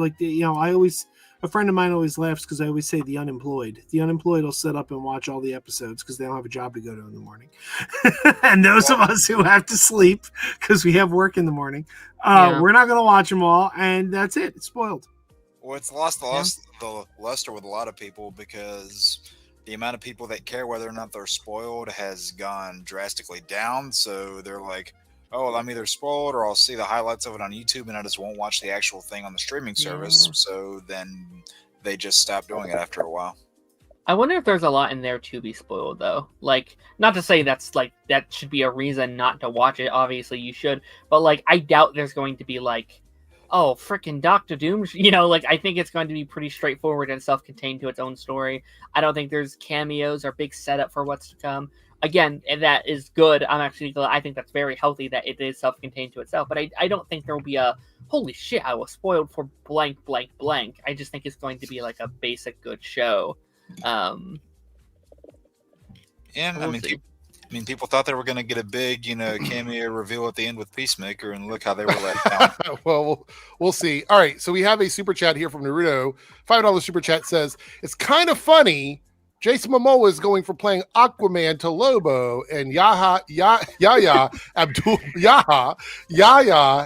Mateen is going from playing Black Manta to Wonder Man. Yeah. So yeah. And we had Von Klaus in this one, who also played the dictator in Superman. Yeah. And It's actually kind of funny, and I wouldn't be in character if I didn't bring this up, but I just thought about it because I went to the movie marathon last weekend. You had Willem Dafoe, who was in those movies. He was in Aquaman and Zack Snyder's Justice League also. And it's funny when you look at how many people just from that trilogy of movies ended up being in the DCEU. The number's not big, but you had Willem Dafoe, Joe Manganiello, and J.K. Simmons. So. Cody says the entire thing drops the same day Percy Jackson ends because it's weekly for 8 weeks. So I keep forgetting about Percy Jackson. I'm actually excited for that one. So I think that's why they moved it, is because they're like, oh, we're not going to have 2 of our major shows dropping at the same time. But why do Marvel shows keep getting this? Keeps happening to Marvel shows. Yeah, because there's so many of them. And it keeps happening to Marvel shows with minority leads. It's almost like they're afraid of the trolls. It's like, oh, the white guy gets a full 6 or 8 weeks of shows, but the black woman, the black guy, or the indigenous woman, they all get dropped at the same time. Even White Eyes of Wakanda did the same thing. I think Ironheart did it. I think they're afraid of the YouTubers. These grifting YouTuber. I think they're hiding from them. Yeah, because they don't want that 8 weeks of conversation and I don't know. But look at Agatha. Look at Agatha. They tried so hard to spin that as a failure, and they couldn't. That show was building week after week. It was so popular. I would say it isn't a good look, right? It happened with Ironheart, and I'm like, okay, maybe it's bad, or maybe blah blah blah and blah blah blah. But it wasn't. Ironheart was actually a good show. I actually loved Ironheart, and then they did it with Eyes of Wakanda, and I was like, I was like, okay, maybe it's because it's animated, and it's still bad, but I was like, okay. And then I got hope with Wonder Man. I was like, oh my gosh, it's almost 3 months early. That's incredible. That's great marketing. But it's it's don't drop all at once. It's like, oh, you guys were so close. So close, guys. You were on Come the on. verge of greatness. You were this close. Yeah. All right, let me put another marker here so I get my timestamps right. All right. This is another thing I want to talk about for anybody that's already seen it, because I want to get some feedback on it. I can't comment on the quality of it, but I can just comment on what I've been seeing online. Tron Ares underperforms and earns only $60 million on its global box office opening weekend. Now, I have seen little bits and pieces of this. I will say the clip that I saw where I'm like, I kind of want to see the movie is the one where you see Ares riding the cycle, that scene, because it looked so much like the original film. And I'm like, okay, this scene looks really good. And then I heard some stories about what the movie's about, what the setup is. And look, I don't like Jared Leto. Jared Leto gets under my skin. And I think that's the big thing, is a lot of people just don't like Jared Leto, right? I understand that. But what do we think about this movie? I don't want to say it's completely done, because we know it's still got time to be in the box office. We don't know what the rest of the run looks like. But I would even say that Tron movies in general, especially Tron Legacy, didn't knock the doors off of the box office. You know what I'm saying? But it is a very what about the Tron Uprising, the animated series? Did anybody watch that? I watched it. How was that as a show? Because it's okay. It's not bad. Right. I'll tell you, I retroactively like it less now that I know that what's his name? Doomcock's buddy. That looks like Mr. Clean. Pasha. He was a writer on it. Knowing that makes me like it just a little less. Cameron Pasha. Sorry, I couldn't remember his name. Yeah, I mean, listen, as someone who does not like the Tron franchise that much, or is not really invested in it, I kind of called this a couple years ago. I don't mean to piss off anyone who loves this fandom or franchise. Please, don't let me take anything away from you. But this was announced, and I remember thinking, is there a fandom for this? I know obviously it has its fans, but does it have enough of a fandom to carry bringing it back? Because Legacy didn't do very well, and the movie before that was the 70s, wasn't that it? 1982, the best year for movies of all time. 80s. Okay, yeah. So it's been a while for that one. Tron has never been a big box office savior, and then you add Jared Leto to that mix. That certainly does not help. I know many people, including myself, it's Maybe I would if it wasn't for Jared Leto. They already are having a field day. I've already seen video after video after video about this. And then, like, also you add to the reviews as well, right? Reviews, say what you want about, Rotten Tomatoes and stuff like that. That does play a factor. If a movie is just, if there's not hype around it, and reviews tend to play a role in that, it will do better than if it came out and it was like 100% on Rotten Tomatoes. It's great. It's a must see. Most of the things I've at least seen for it was like, it's okay. So it's tough. So I want to give a shout out to a tweet I saw from you, Joe. Here, we'll show this on screen. Where you said the film is better than Tron Legacy. So you liked it better than Tron Legacy. Absolutely. And I love Tron Legacy. But this movie is a better sequel to the original Tron. This movie honors the original Tron because the 1982 film is still the best of the three. Right. And this one is just a much better sequel to the original. It's kind of everything a Tron fan could want. I'm not a Jared Leto fan either. I hate Jared Leto. but here's the thing. I hate Jared Leto, but we can't deny he's a good actor. Guy's got an Oscar. He's just kind of an asshole, right? He is an asshole. We don't like him personally. But does he give a bad performance in this? No. Be careful. You're sounding like a shill, Joe. Yeah. You're sounding like look, it's just a great look. And I'm a hardcore Tron fan. I don't know if I'm going to be able to. I got my Tron arcade machine in the background there. I don't know if you can see let me enlarge your screen here. There we go. Yeah, I see it. There we go. Flynn's arcade. Oh, wait, do we lose Joe? What are the chances of that happening? Tron got him. Apparently, yeah. Wow. He went into the grid or whatever it's called. What happened? He's frozen. Joe, if you can hear us, we're here for you. Come towards the light. Come towards the light. One of Leto's spies got it. I will say this. I think the budget for this was blown out of the water.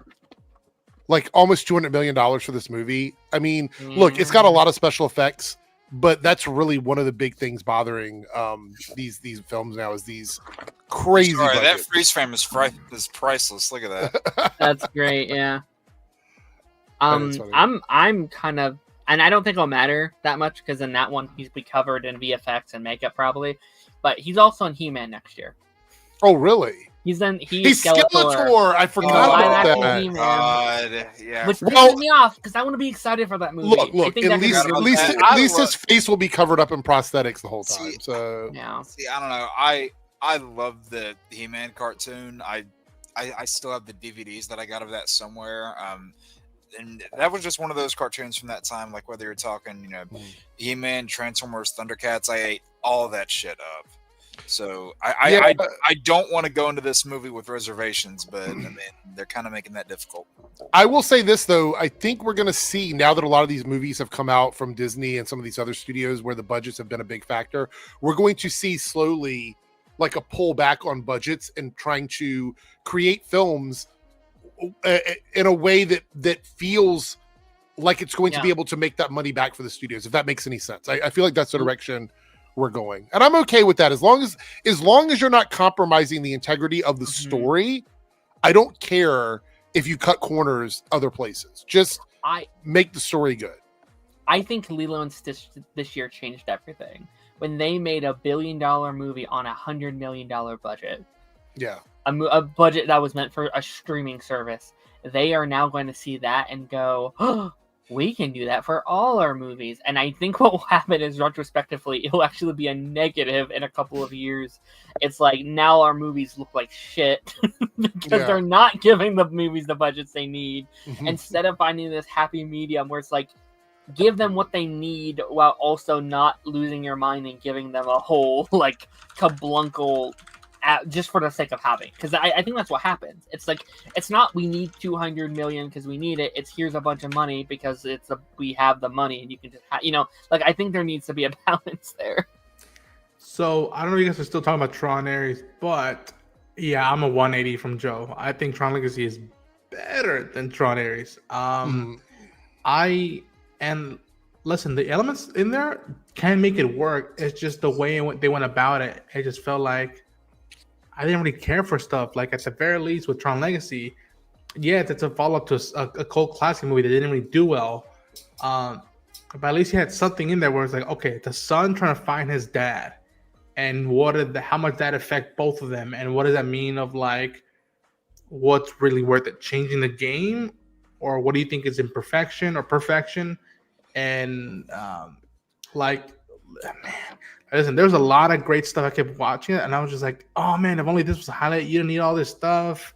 I don't know if you guys are still gonna wait for it to go watch it, but like, there's literally something in it that I'm just like, what was even the point of casting this person? And it breaks my heart because I'm a fan of this person. Mm-hmm. And like, thank God Nine Inch Nails did the music, because it was something to like clutch into the screen besides just the visuals. But then again, I look at Tron Legacy and like that feels more slick in a lot of ways, more stylized, and it's most of it's really like they actually shot it in stuff. They just enhanced it with VFX. And I think Daft Punk's score is better than Nine Inch Nails' Tron Ares score. Yeah, it just funky, man. And I like Tron Legacy a lot. As a kid, I tried watching Tron. It just was like a little boring. Incredible visuals for the times, and like I think like stuff that like built upon VFX writers and people who wanted to get into the industry. But you know, to me, even now that like this one, you know, I always thought like just follow Legacy.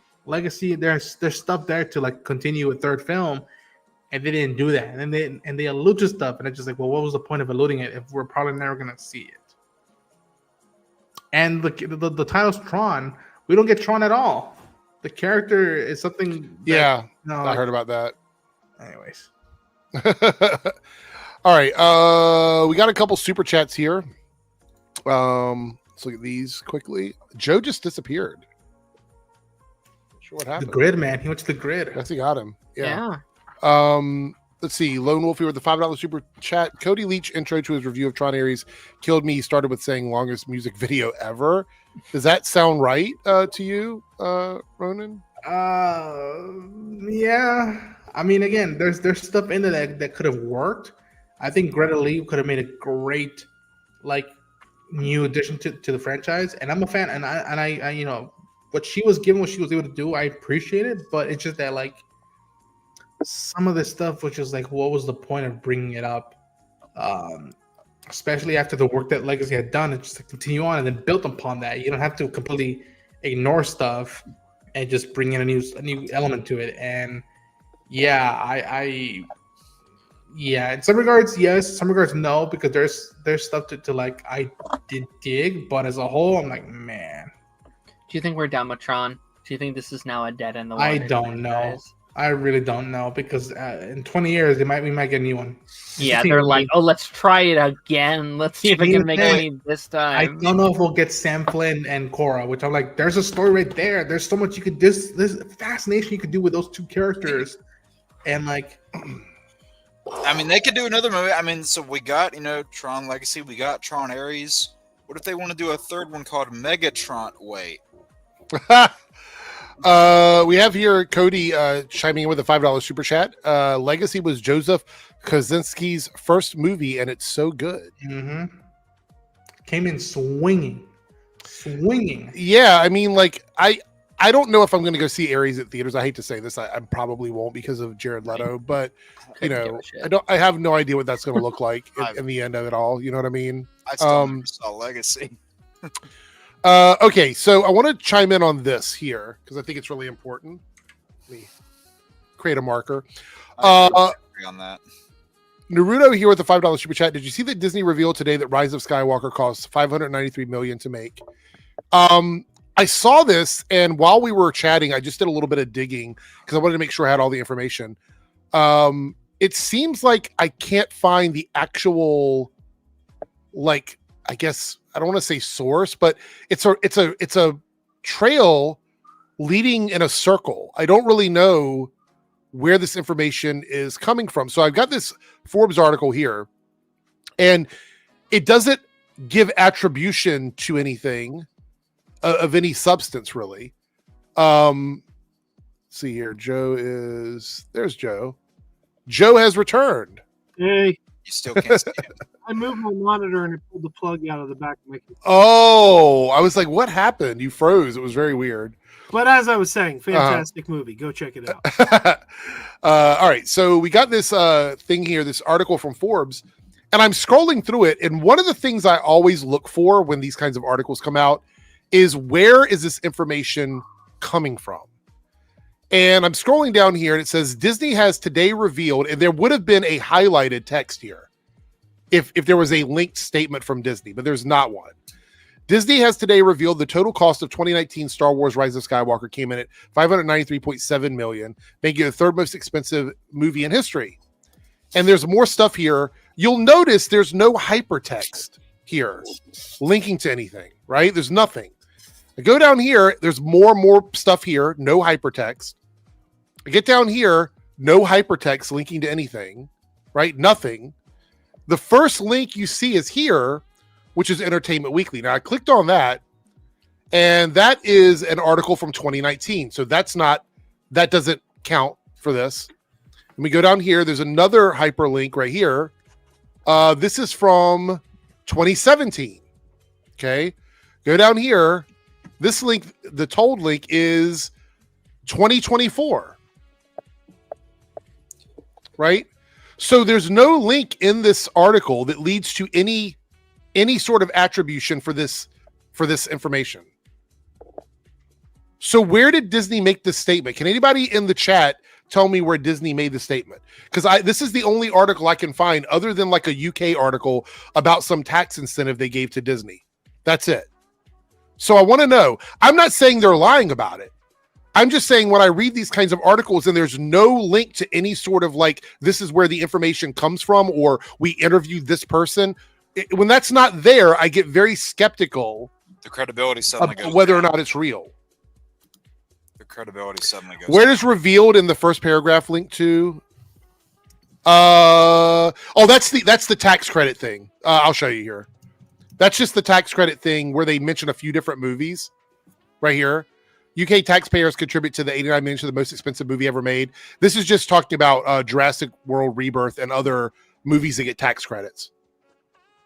So that's all that is. There's no link to a statement from Disney that says that they said this. So where does this come from, guys? Anybody know? Well, someone's saying they said it, so they must have said it. Kidding. I mean, I would love to break this down and talk about it because I love doing this. I love, debunking misinformation. But yeah, right, so right here, I couldn't find a link to it at all. It's just a Forbes article. That means that we have no idea where this information came from, and they don't even give like an insider. It just says Disney has today revealed. Where? Who revealed it? Is Forbes losing it? It is. Because they put that stupid Superman article out the other day after it came out that it made $125 million in profit. Then suddenly they're like, no, it didn't. Okay, based on what? You think Forbes is losing it now? Who remembers that stupid fascist Batman article they put out? Yeah. The other thing is that Forbes is supposed to be about business, right? They would know. And in this article, they actually admit this down here at the bottom. I read the whole thing. Down at the bottom, it says here, where's it at? However, the very last paragraph here, however, just as the production generates their income, it also incurs other costs, chief of which are marketing expenses, which are not shown in the financial statements of production companies. Accordingly, if the home entertainment and merchandise sales should be added to the theater takings, the marketing costs should be deducted from them. So they're basically saying they don't know anything because these numbers are not made public. If you go and look at the filings for the fiscal quarters for any of these big production studios, you don't get individual breakdowns of films. That's not how it works. You don't get individual breakdowns of marketing. That's not how that works. You rarely ever know how much money they make off of toys. They don't reveal information they get on VOD unless somebody from the studio decides to come out and say it. These are not public things that come out. All of this is speculation. Forbes, this is a hit piece article.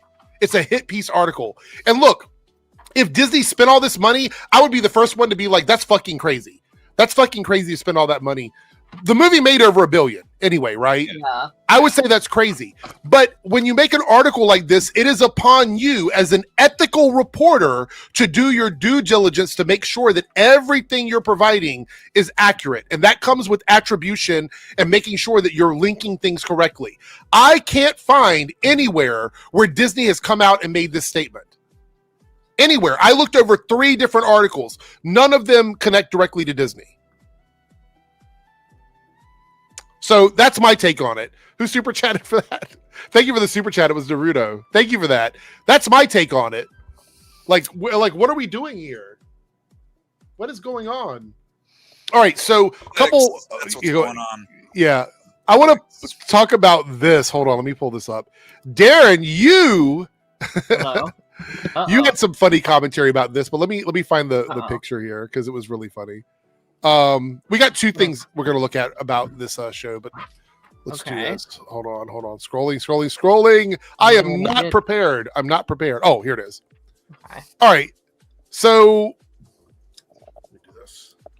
I'm scared now. Netflix Stranger Things cast is getting backlash for looking too old ahead of their final season. Looking too old? They are older. That's what happens when you grow up. You get older. That's the reality of it. This is a fictional world. We're supposed to suspend disbelief. It's not like they're out rocking full beard. Like they're not Jason Momoa. You know what I'm saying? Like they're gonna get older. That's the way it works. There's nothing more 80s than having people in their 20s plus play teenagers. Yeah, go ahead, Darren. I was just gonna say I really hate this criticism. Sorry, I just put a piece of popcorn in my mouth. Is that a real picture down there at the bottom? Yeah, is that probably a real picture down there? I'd say probably, yeah. No, I think the criticism with the time gap is a little silly at times. Well, yes, is 8 almost 9 years for 5 seasons of TV a lot? Which honestly, there's a fair criticism about that. Like there's a fair criticism about that. Like there's a conversation to be had there because a lot of things did play into it, but that's my big thing where it's like, okay, from season 1 to season 2, there was a big gap already. There was almost like a 2-year gap there. That was the one. Am I wrong, Dick? Was it only 1 year? It was the summer of 16 and then Halloween of 17. Okay. I mean, fair enough then. That's pretty decent. From that point, then, you dealt with the COVID and you dealt with the writer's strike, and both of those things very much interfered with what was going on. And even before that, you had a tragedy with one of their filming locations where they had to stop for a couple months.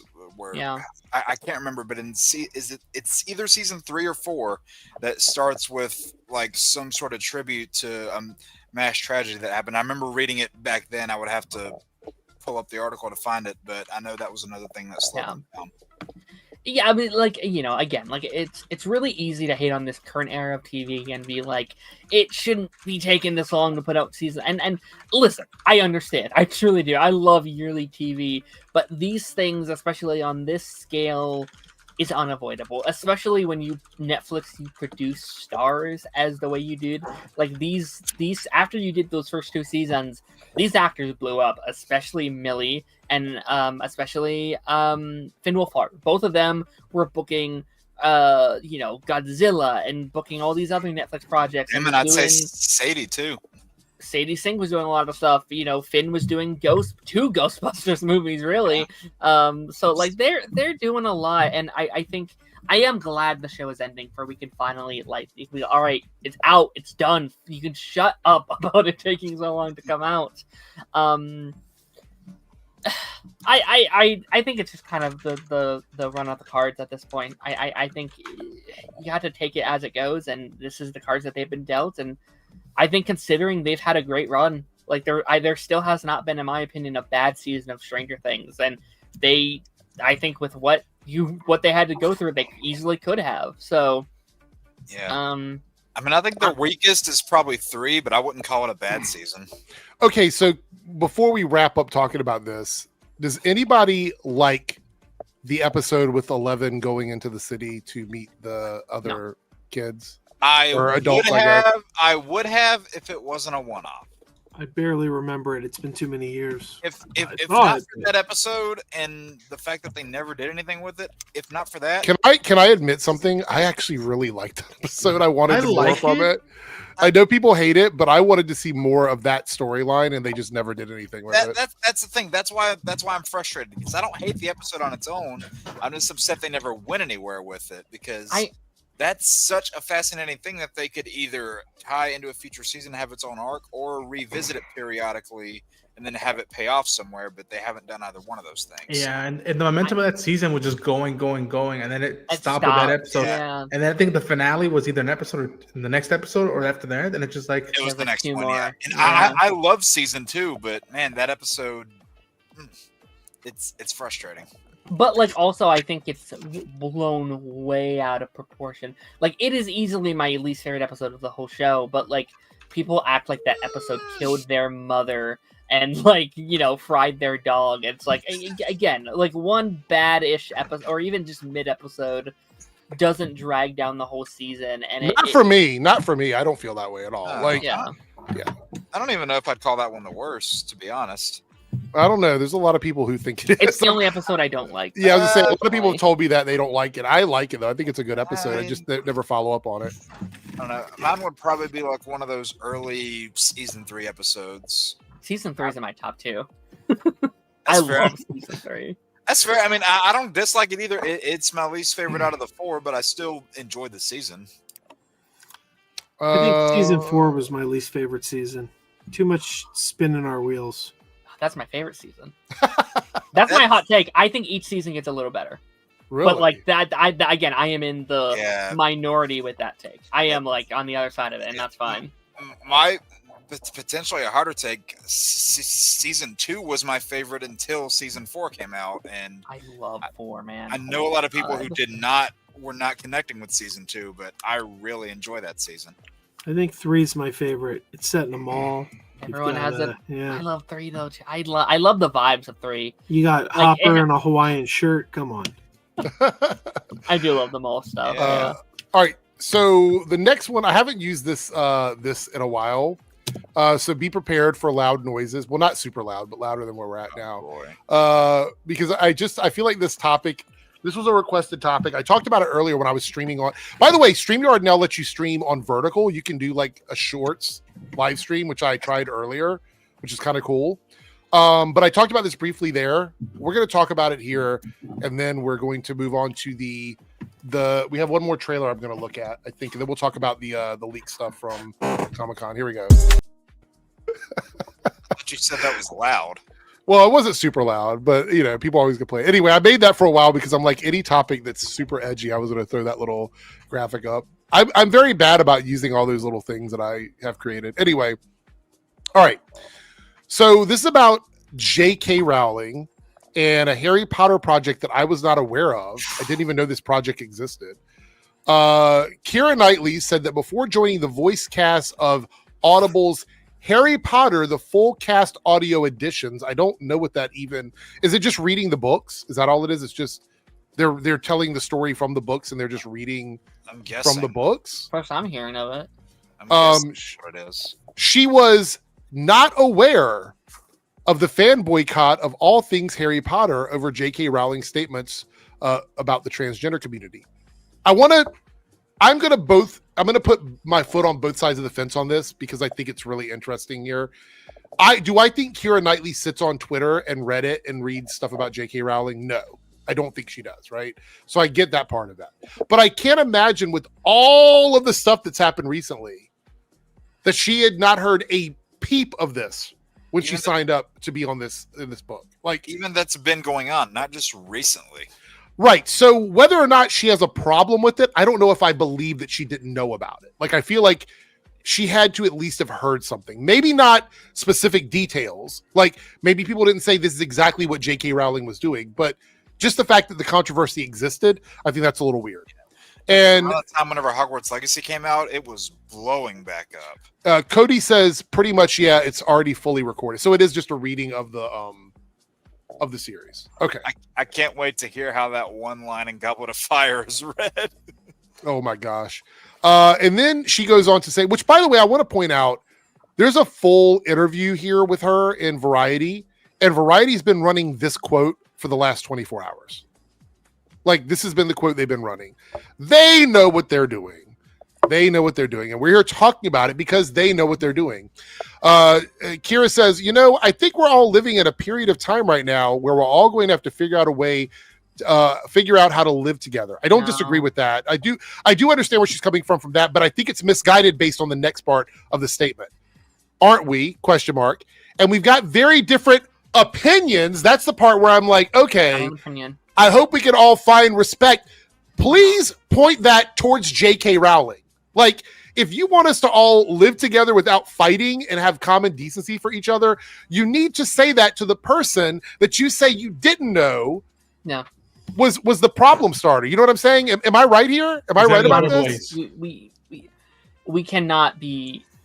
I'm sorry. I think enough time has passed. People need to know better.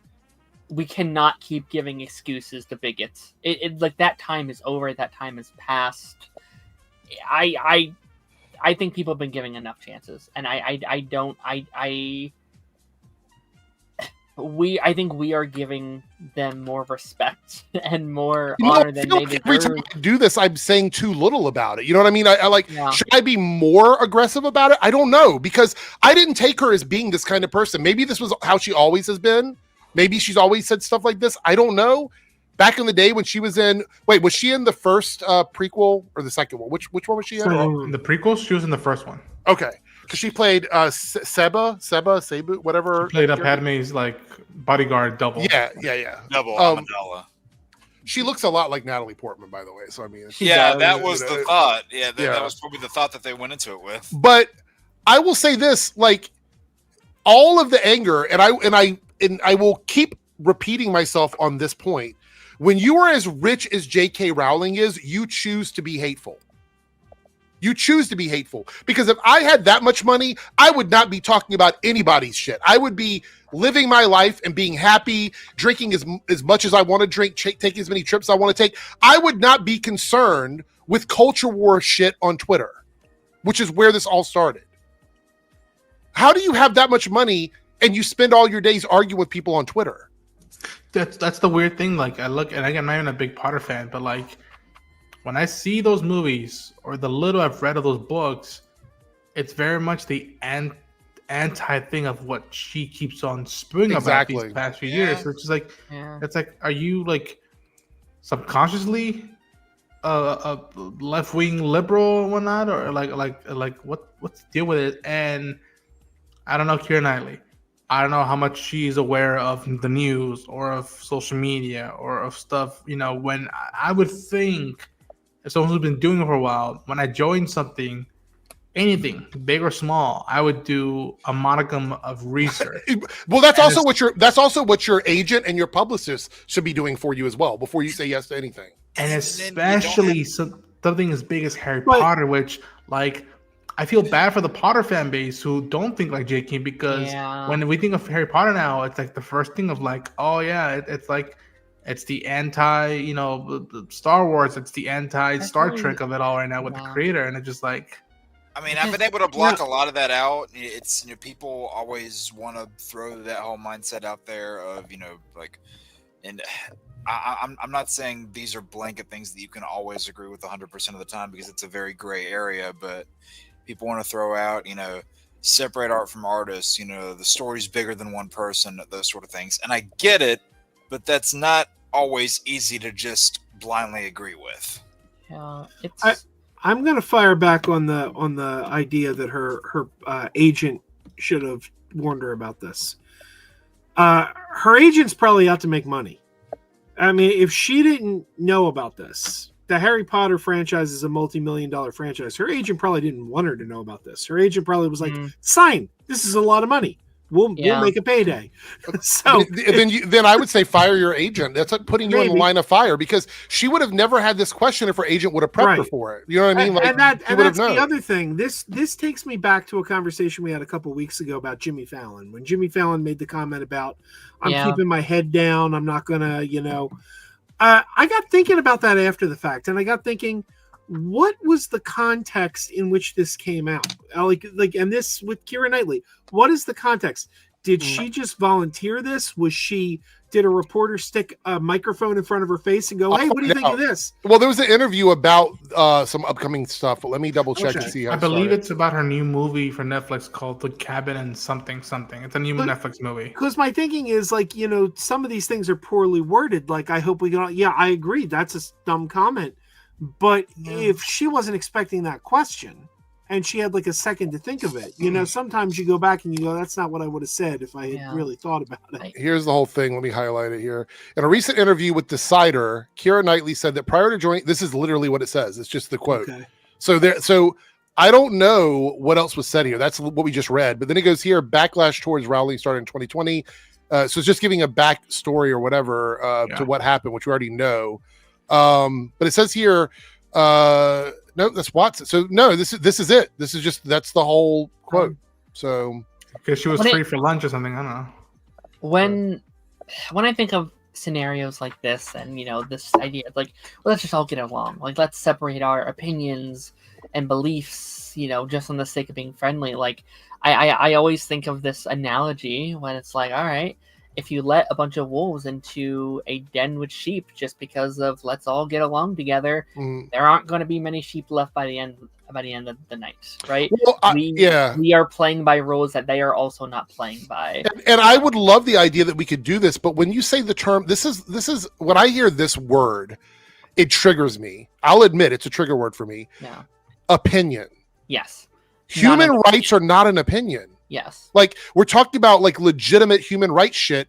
It's not an opinion. It doesn't borders and countries and rules and laws. I don't give a fuck about any of those if it's infringing on human rights. I don't care about that stuff. Yeah. Everyone should be able to live their lives, be happy, and not have to be oppressed because of XYZ. Yeah, if she was asked about like, what do you think about like joining the Harry Potter franchise now that there's Under Fire with J. King and whatnot, and like she's not aware of that, but knowing that like, oh yeah, J. King probably thinks of this and this and this and this.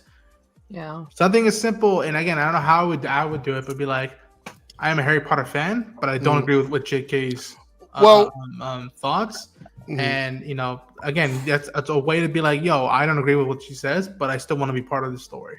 I also think it's really interesting, and Joe, this kind of circles back to sort of what you were saying, and then we're going to wrap this up. But I wonder if every time somebody's attached to anything even remotely connected to Harry Potter, if every interview is going to have this question in it now, moving forward. Marketing for that show is going to be a mess. It's going to be a disaster. Yeah. By the way, what's his name? Lithgow. He said the same thing. He said he wasn't aware of the controversy. Yeah. So I think that's believable. I think if you're not really tuned in, I absolutely think that individually they don't know about this stuff, but I also think it's a little sus that you haven't heard something in the industry about it, because I know for a fact in my business, I don't work at all the different nightclubs around here. But my friends that do work there, and I hear stuff about that from those other places, even if I'm not aware of them. I can't imagine being an actor in Hollywood and not hearing at all one smidgen about something as controversial as this. I just word of mouth goes around, and especially this, like Harry Potter is as British as it gets. You would think the Brits would be like, yo, what the fuck, the Wizarding World is fucked up right now. What the fuck are we gonna do? Yeah. It's like I will say, celebrities do sometimes live in their own little bubble. That's true. That true. Like, they live in a different world than us, but also so many are also on social media, right? Like, it's very easy to think like, oh, they're not online. They're out doing their careers and their blinks and their blinks and their blinks. But but nowadays they have Twitter, they have TikTok, they have YouTube. Yeah, I mean, that I get, but then you have somebody like Lithgow that's almost 80 years old. Do you really expect him to be going through there? That one is fair, 100%. And I also think like if you Google Harry Potter, something of J.K. Rowling is bound to pop up, and I think it's believable that Keira Knightley wouldn't hear it too, just because of who she is. Keira Knightley's not the most. She does like more period pieces, and she's not plugged into the pop culture as much. Like, she walked away from Pirates of the Caribbean, and I don't think that's her wheelhouse. So before we watch, we have, I think there's one more trailer that I had to watch. But before we do that, I want to talk briefly about 2 trailers we can't watch, which is Daredevil Born Again Season 2 and X-Men 97 Season 2. I would love to watch them with you guys, but I'm pretty sure I would get a strike for it because I haven't seen anybody else talking about it. But I do want to bring up some of the stuff we know from the trailer. So X-Men 97 Season 2 footage was screened during New York City Comic-Con. Highlights include the X-Men are lost in a different time and space, and Bishop is trying to bring them back. We do see the return of Apocalypse. Jeans and Cyclops' son is now a teen. So that, and I don't think that's down here. It says it's not Jean's son. Yeah, I agree. I think that's going to be Madeline Pryor's son. It's not. Well, Madeline's dead, so like Jean's just like the one that's helping raise him. Right. From what I saw of the footage, because I did find a copy of it. I was trying to watch it before the stream.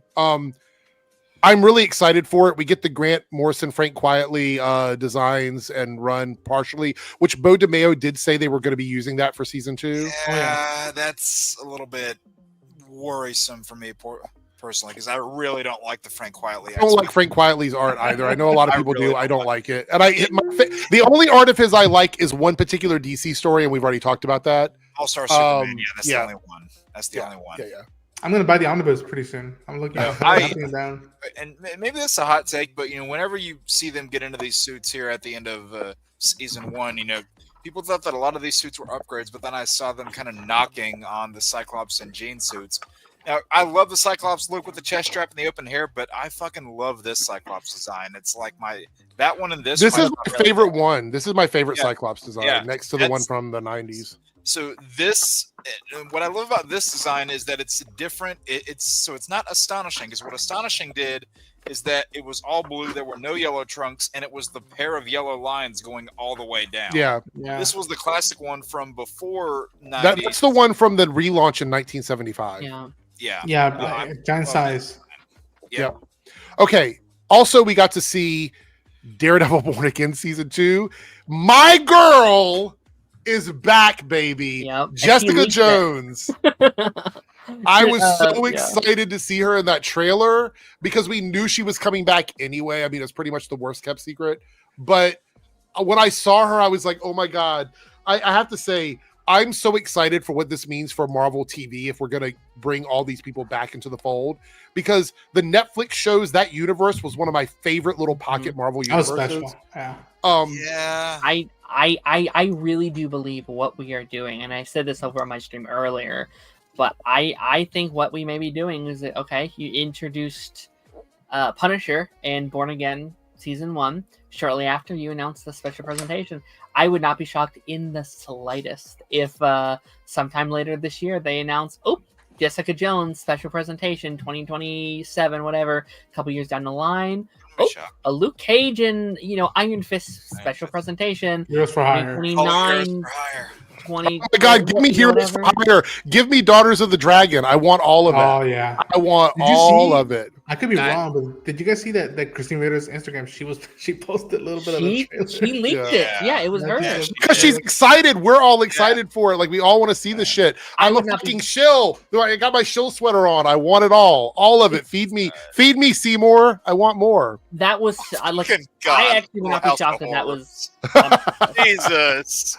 I love that movie. I love that movie back in the day. It's one of my favorite movies. Oh no, that movie's great. Little Shop of Horrors. One of my favorite movies of all time. Director's cut ending's better than the theatrical ending. I know, the one where they actually do the space, like the giant, like Audrey too. Yeah. I haven't seen that movie in a long time. Years ago, I interviewed Marty Robinson, who he's best known for playing Snuffleupagus on Sesame Street. But he was the designer of the puppet. Well, he was the designer of the original Audrey 2 puppet from the original stage production from the early 80s.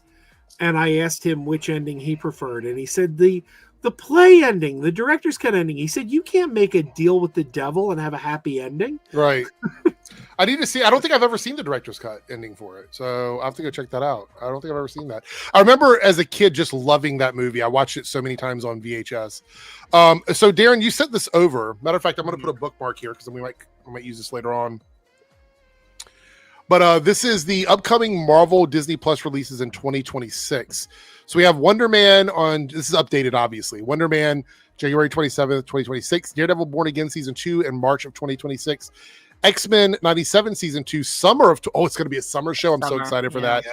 Your Friendly Neighborhood Spider-Man in fall, and then Vision Quest at the end of the year. We don't know it's the end of the year. It's coming out sometime Rumors next year, right? It's also fall. Okay. Yeah. I'm sorry. I'm excited for Spider-Man. X-Men 97 has taken my heart this summer. I just say, as much as I'm ready for the movies, fuck the movies. I would be good with this for my Marvel stuff next year. All of this is exciting for me. Again, I want to see the movies, but this has me really excited. Is there any? Obviously, Jake, X-Men 97 is your number one. Yeah. Does anybody else have any alternate number ones? We also have the Punisher specials coming out, right? Yeah. Sure. Yep. Okay. There is now that Wonder Man, and I was talking about this when you went to the other room earlier, but now that Wonder Man is in January, there are 8 Marvel projects coming out next year, which was the same amount they had this year. We're slowing down a little bit, and they're just doing the same thing again, which I'm not mad about it. I'm going to watch all of them. I'm happy. Yeah, I'm excited. What about you, Ronan or Darren? Which one are you looking forward to? Matter of fact, which one is your big one? Oh, X-Men is my most anticipated project in general next year. Out of every other thing that's coming out, X-Men 97 is my number one. I cannot wait. That leaked trailer, I'm so depressed now because that's one of the most beautiful things I've seen in a minute. It's so gorgeous, and I'm like, I have to wait an entire year? I know, it's torture. It's absolute torture. I haven't fully seen it, but I did see a shot that... I saw one single frame. I would love to show the whole thing here, but we would get in so much trouble if I did it. I'll just say this. If you're a Wolverine fan, I was like, it was the Rick Dalton moment. Like, oh... And then I'm like, fuck, I can't watch it. I have to watch So yours is X-Men 97 as well? That's what I love Daredevil. I'm interested with Wonder Man and Vision Quest. I'm gonna step on the side here and give it maybe an edgy answer because I love the first season so much. Your Friendly Neighborhood Spider-Man Season 2 is my most excited one because I really love that first season. Outside of the Spider-Verse movies, that was my favorite Spider-Man thing, like in terms of like what I've seen recently. No shade to Tom Holland. No shade to him at all, but the Friendly Neighborhood Spider-Man surprised me in ways I didn't expect. X-Men 97 is amazing, but I want to show some love to something else that I'm really looking forward to, and that is Friendly Neighborhood Spider-Man. Joe, is there anything in this lineup? I know you said Wonder Man was something that you were looking forward to. But... Wonder Man and Vision Quest are my two top ones. Okay. Vision Quest, I think there's 3 MCU TV shows that are... in that WandaVision world? Yeah, there's 3 MCU shows that I think are head and shoulders above the rest. And that is WandaVision, She-Hulk, and Agatha all along. And 2 of those tie into WandaVision or to Vision Quest. Well, apparently there's rumor that Agatha and Wiccan will be in Vision Quest. They're going to show up in Vision Quest. Yeah, I heard that too. Tommy was just casted for it. Yeah. So yeah, and I think, not to cut you off, Joe, I'm so sorry. I do think Vision Quest is a much bigger show than people are giving it credit for. Yeah. I think the Young Avengers are firmed here. Oh, I think we end this show with either them set up or a major tease of what that is. Well, wasn't Vision Quest delayed? Wasn't that another show that was delayed for a while? Like I feel like good bit, yeah. Another worst kept secret. It's like everybody knew that fucking show was coming out. And that's Terry Metalis, right? Oh yes. I do have a slight concern with Terry Metalis. Season 3 of Picard. Now, not that he can do this with Vision Quest, really, but Season 3 of Picard was nothing but fan service to the point where it got ridiculous. Hey, here's a cameo appearance by Odo's Bucket. Really?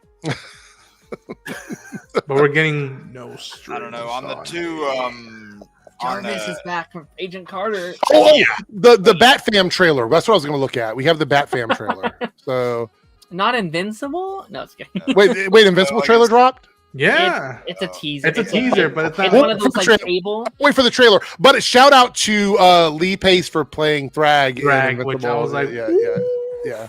It's exciting. It's a really good it's no new information, but what I will say, come March is an exciting time because we will have Daredevil Born Again and Invincible at the same time, week to week. That is exciting. That's going to be such a good era for us. So, yearning out every week. Naruto jumping in with a $5 super chat. I saw this the other day. Could somebody fill me in on this? I find it bizarre that Netflix removed the Netflix original icon from their website. Like, what's the situation with that? Does anybody know? It's just all gone. They just got rid of all of it, which that's scary. I don't know what that means. I mean, are they just accepting that they're just buying content from other people now? Is that what that is? Or like, I'm not totally sure what that means. I'm afraid that they're going to be like, oh, Oregon is New Black. Oh, tax write-off. The sex education tax write-off. I don't know. That's me jumping to the worst scenario possible. But also, it's like, I wouldn't put it past a corporation to get a little bit more money, like... All right, it says here Netflix is removing its original branding as part of a UI redesign, so it has nothing to do with with anything getting taken away. Okay. It's to simplify and declutter the user experience in preparation for new UIs for iPhones and Android. Company spokesperson stated changes were made to make content discovery simpler and more consistent across all devices. So it says it was like a visual clutter. Removing the small red N logo from every title card creates a cleaner, more visually consistent interface, allowing the artwork of each movie or show to stand out on its own. So let's hope they're not lying to us, but I feel like there could be a lie in there somewhere. I don't know. I still like it. I still think it's nice to know. I can hear that and then seeing the thing pop up on the screen. Yeah. I think it. Yeah. Okay, I have to talk about this before we watch the trailer, and then we're going to do our list. Lone Wolf coming in with a $2 super chat. Did you see Agent of S.H.I.E.L.D. tweet being canon? Yes, Coulson went the fuck off. I love the fact that he did that. When Clark said that, I was like, wait, hold on. Like, awesome. What the fuck? Obviously, I don't know why it's even a discussion anymore. The first full season and part of season 2 ties directly into events happening within the greater MCU. Like, literally ties into them. Right, because I mean, Thor: The Dark World has a massive tie-in with Agents of S.H.I.E.L.D. What is it? Season 1 of Agents of S.H.I.E.L.D. They're dealing with the fallout from not only Dark World but also Winter Soldier. Yeah. I think the problem is people get confused when they do that jump forward in time and they start doing all the time travel stuff. That confuses people, but it's still canon to the MCU in my opinion. Those people characters in that show that got snapped and then they dealt with that. Did that not happen? Yeah. No, they didn't. Oh no, not that one. But that's because of they were in the future when that happened. But they clearly explain it at the end, because did they separate from the main timeline? Yes. The ending of the show is literally them returning to their original timeline. That is the plot of the final episode of Agents of S.H.I.E.L.D. And it's clearly the people that are like, it's not canon, clearly did not watch the show. They did not watch its entirety. Because if you did, you would want it to be canon. You would want that shit. I just feel like there's a lot of weird hate for the show being in canon. Anyway, what do you say, Joe? Go ahead. You're muted, Joe. Shamir's been doing that. It's weird. I blame Kevin Feige. And I like Kevin Feige. Kevin Feige's great. But I feel like he and Ike Perlmutter, who let's face it, Ike Perlmutter's an asshole. But I feel like missing contest. And who lost the fans? Yeah. Because I feel like Feige did not want the TV stuff canon, and once he got control, he took an attitude of, I'm not going to acknowledge the TV. And if you look at what happened on shows like Hawkeye and WandaVision, Feige went out of his way to contradict Agents of S.H.I.E.L.D. That's true. He did. Darkhold looked different. He revealed that Hawkeye's wife was Mockingbird, despite the fact that we met Mockingbird on Agents of S.H.I.E.L.D. And I don't like it. I think that, the fans are the ones that lose out there, because we were sold that show with the hashtag it's all connected. Yeah. So I get that, maybe that's not what Feige wanted, but I don't like that he did that. To me, that was it was the fans who suffer there. Yeah. He actually, this is a quote, "Go fuck yourself. We're proud of what we did." Like, it's pretty funny. That's pretty funny. I don't know. I'm happy about it, but you're right. A lot of the confusion came from the top end. It really was the top end that kind of did that. The Darren dropped out for some reason. I'm not sure what happened. I think he'll be back. What is going on tonight with the internet around the country? To be fair, it wasn't my internet. I pulled the plug. Literally. Look, Dalton says, if you want a show to be non-canon, there's Inhumans. Yeah, I'm totally okay with that being erased from all of the MCU. I felt bad. That cast could have been. That cast, man. I think the cast was solid, honestly. Welcome back, Darren. Was there talking about Field or have we wrapped? We just wrapped it up. All right. Let's watch this trailer for BatFam, one of the shows that we're not sure what it's going to look like. So we're finally get. Well, we kind of knew it was going to look like the Christmas special, but I want to see what the show's vibe is. Like, I've seen a lot of people trashing it. I have a feeling it might be geared towards like a very young audience. So let's find out what this is. This might be removed on playback. Matter of fact, let me go ahead and bookmark it here just in case, so I can take it out later. No, it's not DCU. Just for the person asking. All right, so this is BatFam trailer, and let's go. On the streets of Gotham City, he's Batman. But at home, Selena, which one of these screams fun? he's Dad? I swear, cleaning up Gotham was easier. Oh my God. This game night is going to be a great way to welcome all the new members of the family. What do you think about the new digs, Flame? I'm excited too, but what's the language? Oops, sorry I'm late. Man Bat? Hey, this P kind of looks like Alfred. Oh, biscuits. Uncle Alfred! Careful, Alicia. We've got a tight schedule today. Bruce, sometimes not planning fun is fun. And other times it unleashes deadly paradimensional demons. Oh my God. Alfred, we need you in here. Batman, this is the second robbery you thwarted in as many weeks. Crime is back in Gotham. What are you after? Oh no, we're busted. justice will be served. Killer Croc, Clayface, Mad Hatter, and Livewire? It's just got serious. Family style. I'd hug you, but... We should stop the invasion first. Bad hug, ring check. Destroy mode activate. You, over here, you mess with one of us, you mess with all of us. Time to make a cool Batman entrance. Really, Claire? It's not that bad. Not that bad? We leveled a building. Believe it or not, I've done way worse. I've been meaning to talk to you guys about the whole bat in front of everything. Bat flip. Bat hug. Leave bat to me. It's kind of played out. Oh. That's your bat opinion. It's a fun bit. Oh my God! No, that looks very fun. Like it's definitely geared towards like a family thing. It's a and, young, yeah.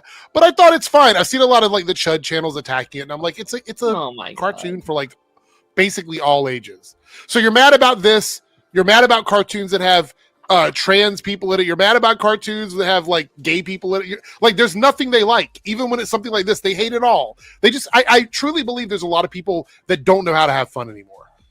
I think like this is one of those things where like if there wasn't a lot of Batman stuff coming out, I'd be like, you know what, fair enough. I know this is not for everybody, but you literally just announced a 4-part Batman animated film. You have 2 theatrical Batman live action movies happening. You have Caped Crusader coming back for season 2.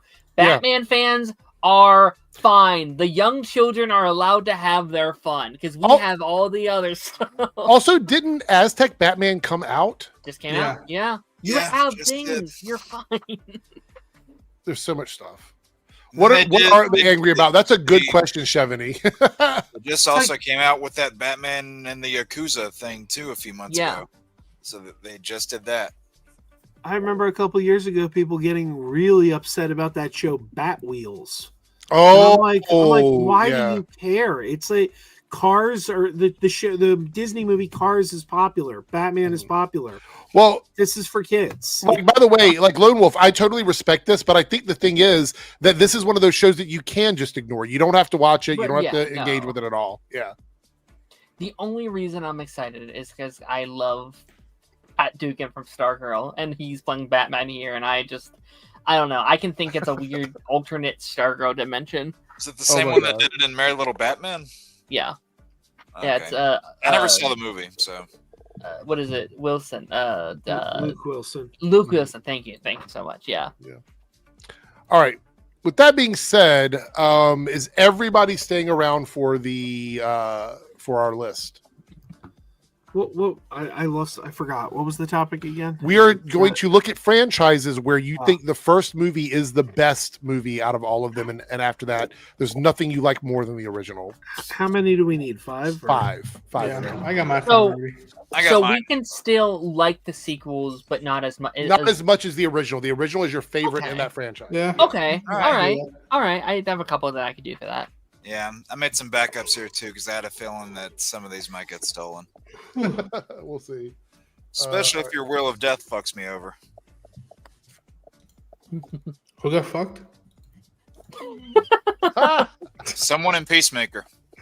Yes, I could just do all Disney movies and be like, well, all their straight So to DVD Ronan's sequels are playing, trash. Jake is playing, Darren is playing, Joe's playing, and I'll go last. All right. So.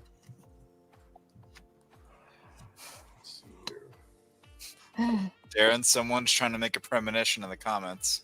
Oh man. I don't know what you're talking about, Chris.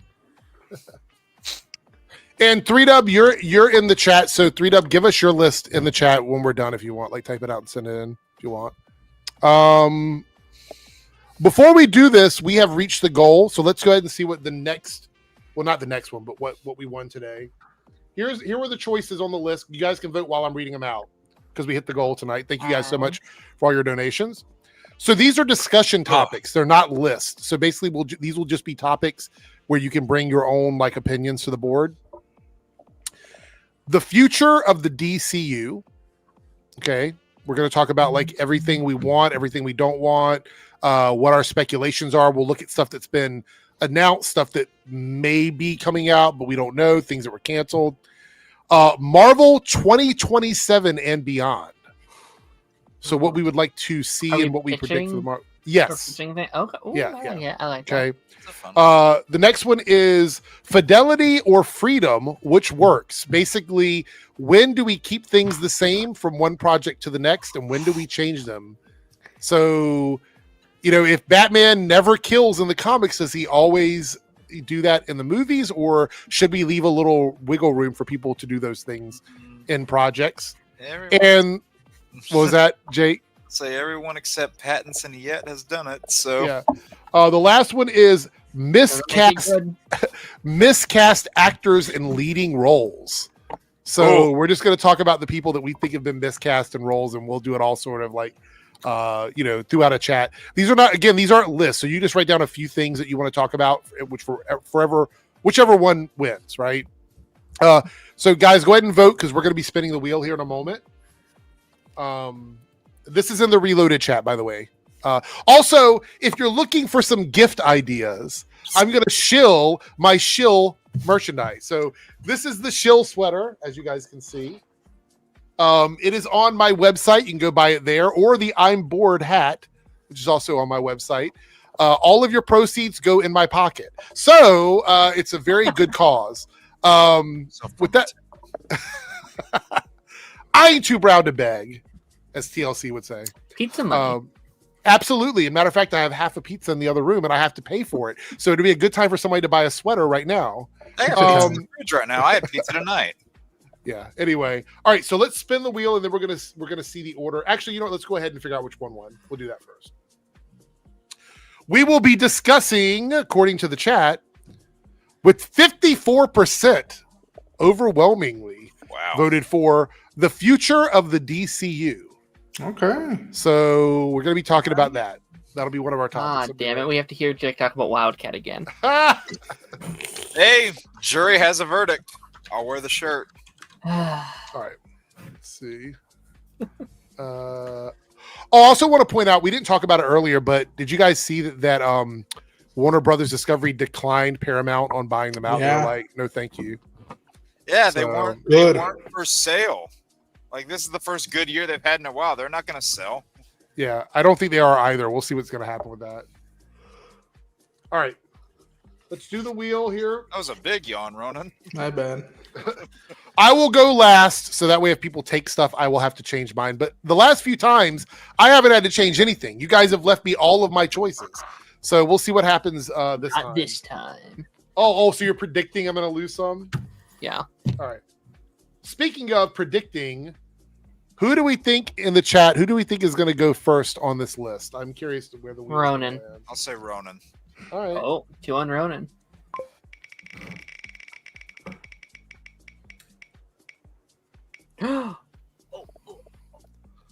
Oh, Damn Jake close. is first. Wow. Good old reliable Jake. I'm terrified, Jake. I like being me. All right, here we go. I bet you do. It's Who's one going of to us. get it? Who's getting this one? Aaron. I'm kidding.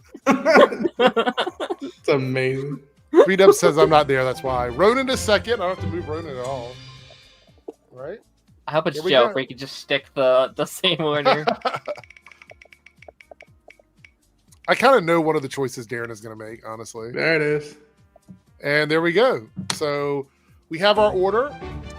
Wow, that required almost no movement. All right. So what we're going to do is everybody will go around and say one. We're doing no honorable mentions because I'm not going to stay here for another hour. So we're just going to go through and do our choices. And you give a little, give a bit of a reason. Jake, somebody told me that you spoil several things for them because you say too much sometimes about the things that you love. So I was like, yeah, someone in the chat said that like you spoiled something last time we did it. I don't remember what it was. During one of the picks? What was the topic? It was like a best of something list, and you spoiled a movie or a TV show or something like that. And I was like, Well, they should be caught up. That's on them. I feel the same way, but I told them I would relay. I told them I would relay the message to Jake, so I did. So spoil even more now, Jake. Spend 15 minutes on For all each comments topic. and complaints, please contact the manufacturers. Also, by the way, there's a TV show on. Yeah, there's a TV show called The Chair Company on HBO Max that just came out today. The first episode was fucking amazing. I cannot wait to watch the rest of the show. It is so good. It's a weird mystery. It's funny, but it's like dark funny. I really, really, really enjoyed the first episode. I can't give it enough Chris's credit. thing, please, right quick. Really quickly, would you say that you're seated? I'm very seated. Very Good seated. on you, Chris. That's one of my favorite fucking movies. That is Carpenter's best movie, in my opinion. I love it, but I got to go with Starman. I think Starman's his best thing. I love Starman, by the way. Yeah, I do Fucking love love In the Mouth of Madness. Okay, so tonight in the chat, if you like the choices, you're going to be throwing lemons. So throw lemons at people if you like their choices. If you don't like their choices, I want you to throw French fries. So lemons if you like it, French fries if you don't. So I want to see a lot of lemons in the chat, not so many French fries tonight. So if French fries are bad, are these like the stale Burger King fries that They're- you get out of the bag? yes. Or the McDonald's fries when you ask for fresh fries, but they give you the ones that are super soggy and they've gone to the bottom of the box. It's like McDonald's after 15 minutes. Yeah. It's just like, it's too late. If you ask for non-salted, you get fresh almost every time. That's true. That is true. That is true. All right. Okay, so we're going to start now with Jake. What is your first choice on your list? So I'm gonna go ahead and say this one. This could be one that some people have on here. It's maybe a little bit basic, but this first installment in this franchise is one of my favorite movies of all time, and I really don't think there needed to be a franchise. And when you look at the way that the rest of these sequels were made, it really shows why this should have only been one installment. That is Jaws. Oh, Okay. Yeah, I see Joe. Joe. Yeah. Taking one off my list. Got him. I mean, I really don't think those sequels should have been made because the fact that you keep on making movies about the same family going out and then it's the same shark that even what is it, Jaws 3, where they go out to different waters and then the shark follows them across different waters. Your belief is just the suspension of disbelief is completely gone at that point. But it's connected, Jake. The shark is connected to the family. You have to, that's fucking stupid. And it's funny. You have things like Jaws 2 and 3. Jaws 2 is a well-made bad idea. Like it's a properly made bad idea. That's like bad idea, good execution. Just more. It's good idea. Oh, sorry. Bad execution. 499. Should it be the other way around? Old saying is when life gives you lemons. I was thinking that when you said. Okay. All right. We're gonna make it really confusing. If you like what they're doing, throw French fries, but only the good ones, the fresh ones, non-salted from McDonald's. Throw those French fries. If you don't like what they're saying, you throw lemons, which means, Jake, you just had a bunch of people tell you they didn't like your choice because now we switched it up. You're so all those reverse lemons, psychology on my ass. all those lemons are for how bad the choice is. So fries are good, lemons are bad. Thank you, Staggervore, for making it more But complicated. it's okay because Jake's going to make lemonade. That's true. I already have lemonade. But no, I had to go with that one. I don't think that's lemonade. That first Jaws is fantastic, and it should have just remained a standalone movie. Okay. And you didn't spoil the ending for anybody, so that's good. I mean, kind of did. I mean, Jaws doesn't die at the end of the first movie, so that's a spoiler. Yeah. All right, Roden, what is your first choice? I'm gonna go with The Incredibles. God damn it, Roden. Got him. Yeah, it's damn near probably a perfect movie in my opinion. Yeah. And I think it still holds up. It's one of the tentpoles of Pixar. It's, in my opinion, one of the tentpoles of Disney. I really, 2 was a fascinating thing. I remember being like, no, I still think the first one is better, and God help him with the third one. That's the thing. I had fun with 2. There were things that left to be desired, but I had fun with it still. Yeah, what's simpler? It's more like the villain is a perfect antagonist to have, and The Incredibles. Okay, that brings us to Crazy Joe, who's probably going to give us a crazy answer. I have a feeling it's coming here. Well, I don't know. I have a feeling some people are going to be crossing things off their list when I give my number 5. Okay, here we go. I don't know that anyone's going to disagree with this. Highlander. Okay. They say there can be only one. There should have been only one. But you didn't like the direction of that franchise after the first movie? I mean, look, we'll give them the TV series, but when it comes to the movies, no, and the TV show doesn't even make sense because he won the prize at the end of the first movie. How do you continue? There's only one, but you still continue on after that. Yeah. So there we go. In fact, I'll say this: Highlander 2. Nobody likes it. The planet Zeist, where they come down, they're aliens. They come down. It's not good. It's not good. But you know what? It's logical, at least, because at least you found a way to explain why there's suddenly more immortals. Because at the end of the first movie, there's no more immortals. You had to find a way out of that hole. Was it good? No, it was garbage. But at least you offered an explanation. So I tip my hat to them there and then still give it a thumbs down. So. All right. Well, there we go. That brings us to Darren with your first choice. I know you had to scratch one off, so hopefully you have some backups. A couple extras, yeah. Okay. This one, I don't know. You guys may either agree with me or this might be a hot take because this is a very big franchise. I know some people like some of the sequels and the spin-offs, and some people really like those. But to me, nothing, not a single one of these sequels even comes close to living up to the first one, which is one of the greatest movies of all time, the Jurassic Park franchise. I knew it. I knew he was going to say that. I didn't put it on my list because I knew someone was going to say it. I knew for sure someone was going to say it. It's just like, listen, there's some fun stuff in there. They're not all bad. Actually, I think most of them are like pretty okay. They're like middle of the road. That first movie, though, set the bar so unbelievably high off the ground that no matter how hard the others jumped, they could just not reach it. So they would either reach like okay status to sometimes just awful status. So that's where I'm at with it. All right, so we've done one round, and my list is still solid. Solid. So I don't think you guys are going to get anything on my list, but we'll see. All right, Jake, we're coming in with your second one. Go for it. So this is another one of the most popular franchises that has been going on for a while, and there are other decent films in this franchise, and then there are some hated films in this franchise. But again, kind of like Darren said, I don't think any of them managed to either recapture what made the initial installment so good, or they have just felt like a blatant, lazy attempt at rehashing the first one. Okay. And that's Halloween. Oh. I think the first Halloween is still by far. You don't like Halloween 3? No. Okay. No, I don't. But that's my favorite of the franchise. Oh, there we go. I had tickets to see Halloween 3 at the drive-in last weekend, and it rained. That was hard. Oh God. There you go.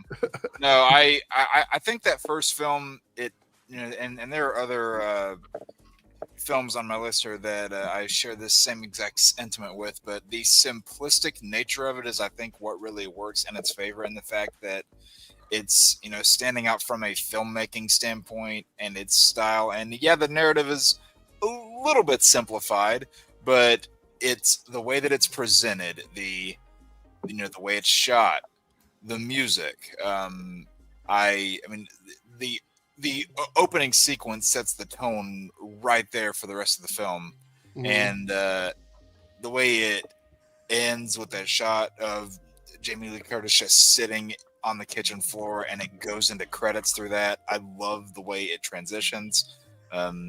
And yeah, does it maybe fall into the trope of would a movie character really be this stupid?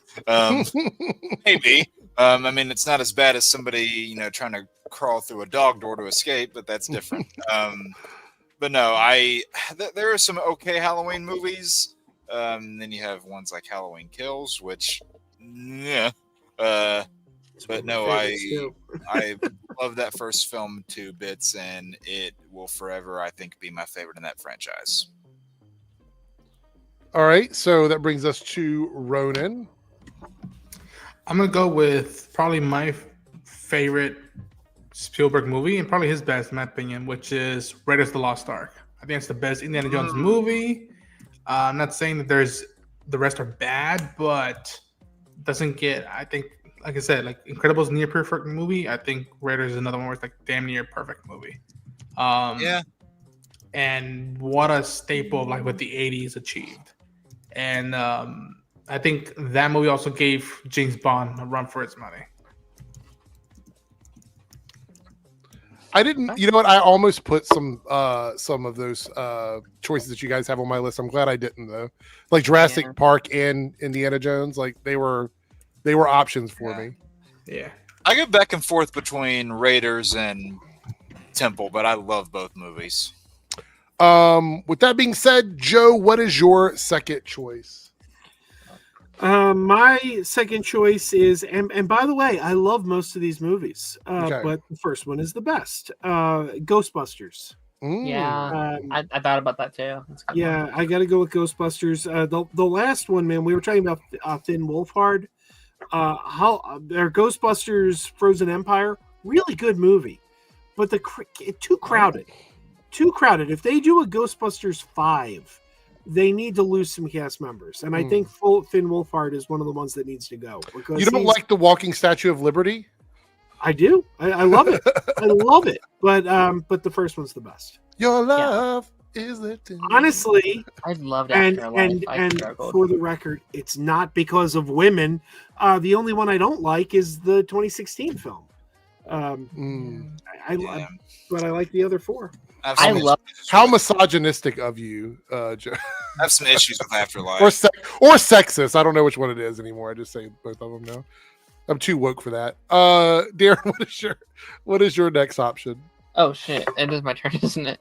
You don't have one? No. I have one. I need to look which one I want to choose. Okay, this one might be a hot take, and you can dismiss it as soon as I say it. I just watched these movies this year, or maybe it's beginning of last year. I don't know. I recently watched through the Matrix movies, and I only loved the first one. I thought the first one was it kind of blew my mind a little bit. It's one of the greatest movies of all time for a reason. 2 was not bad at all. I don't know. I couldn't connect with it. I couldn't get super into it. I didn't like 3 that much. I haven't done 4 because I heard it was horrible. So I was gonna leave it be. I don't need to watch it. But it's the best of the sequels. Listen. I know people like 2 as well. I know people swear by that one, and please, I don't want to take that away from anyone. I just was really bored while I was watching 2, so I'm sorry to the Matrix fans out there. That's gonna be my second choice. All right. So that brings us to Jake. Wait. So let me make sure everybody's so far. Jake, what were your first 2? I did Jaws and Halloween. All right. Ronan did Incredibles and Indiana Jones, right? Yeah. Raiders of the Lost Ark. Raiders of the Lost Ark. Joe? I did Ghostbusters. No, what was your first one? Oh, my first one was Highlander. Okay. And Darren, your 2 are...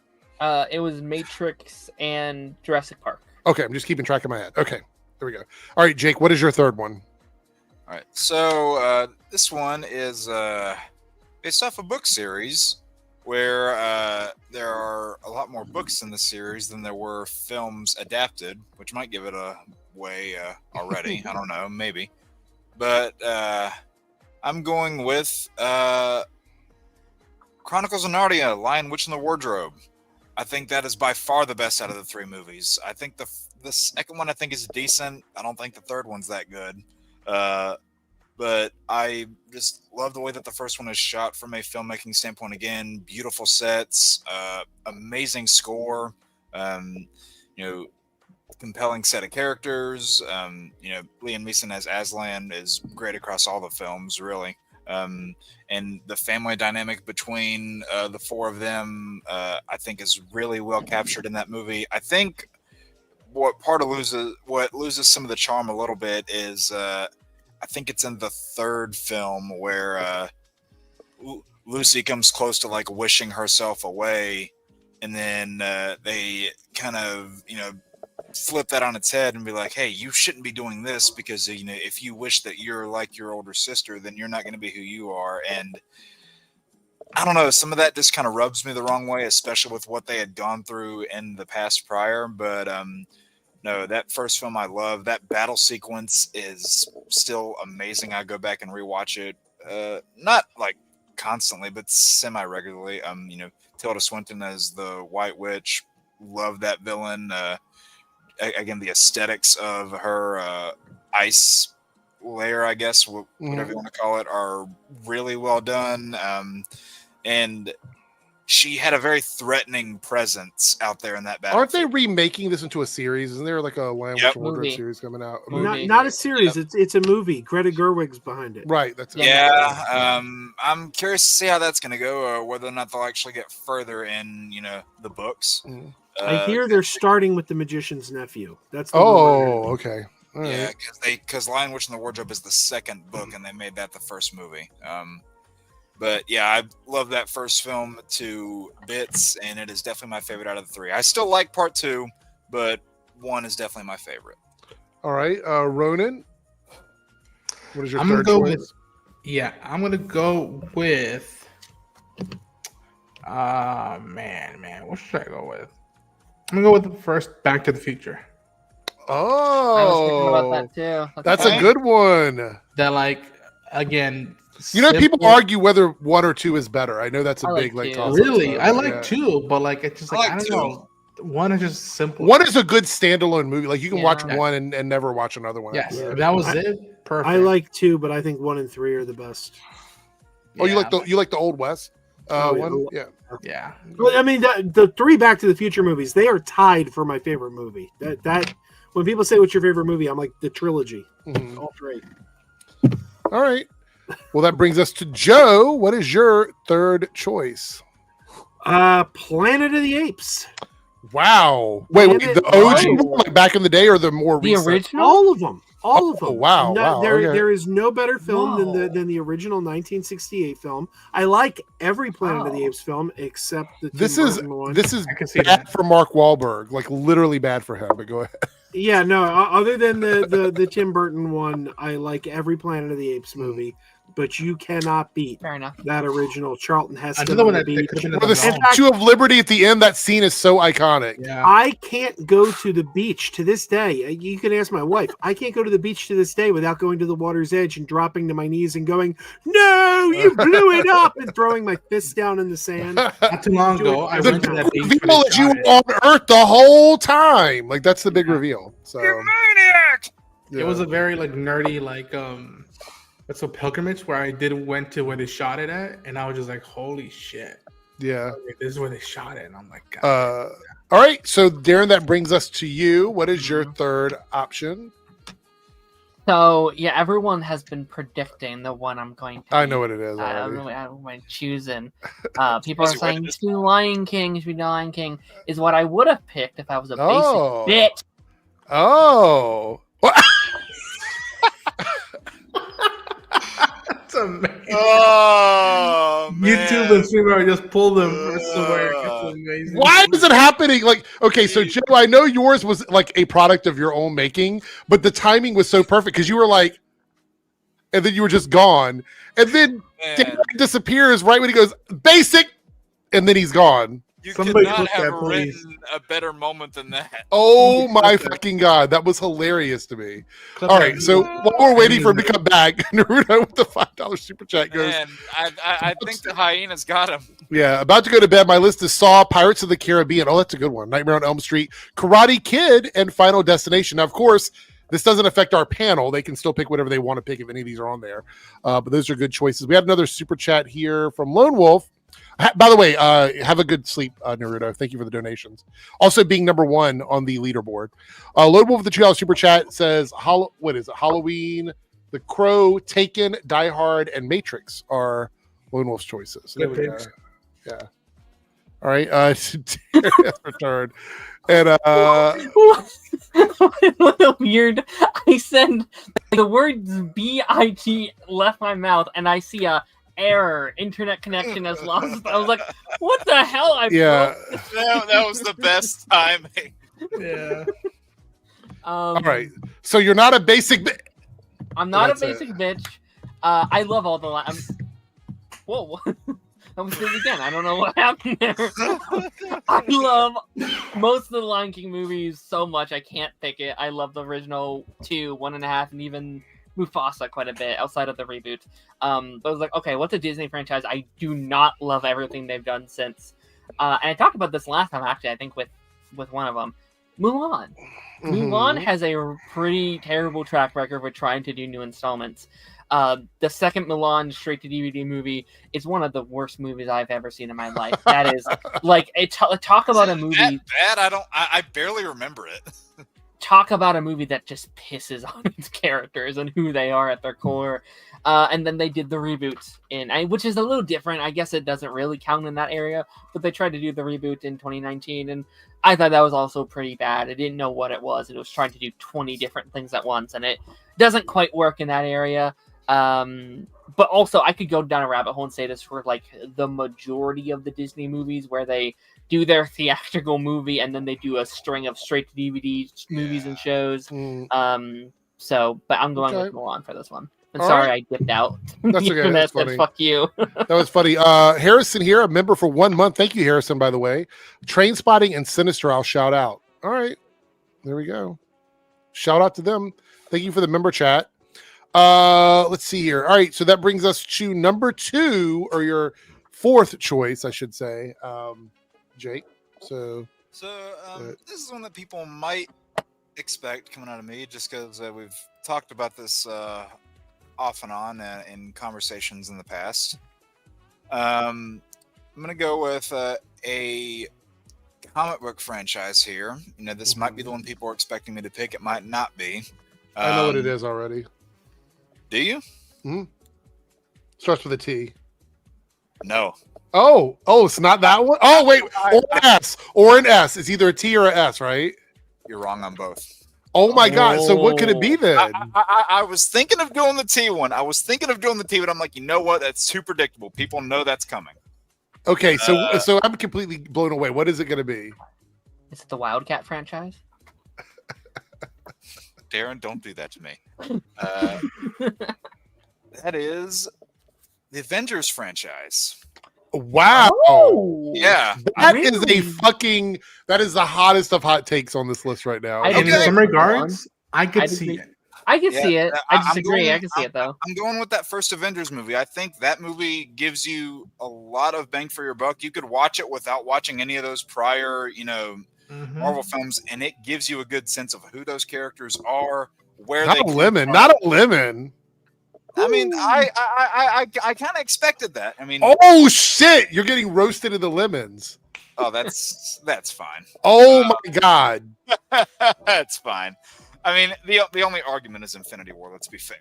But if it wasn't for that, I would agree with you. But no, I think again, that movie may seem quaint by today's standards, but like if you grew up with the MCU, yeah, it probably seems quaint. But that movie blew everything out of the water at the time because we'd had movies about team ups, like we'd had team movies before. But you had never had one where you were taking 3 or 4 franchises and molding them together in that way. And, you got a great villain, Loki, coming back for the second time around.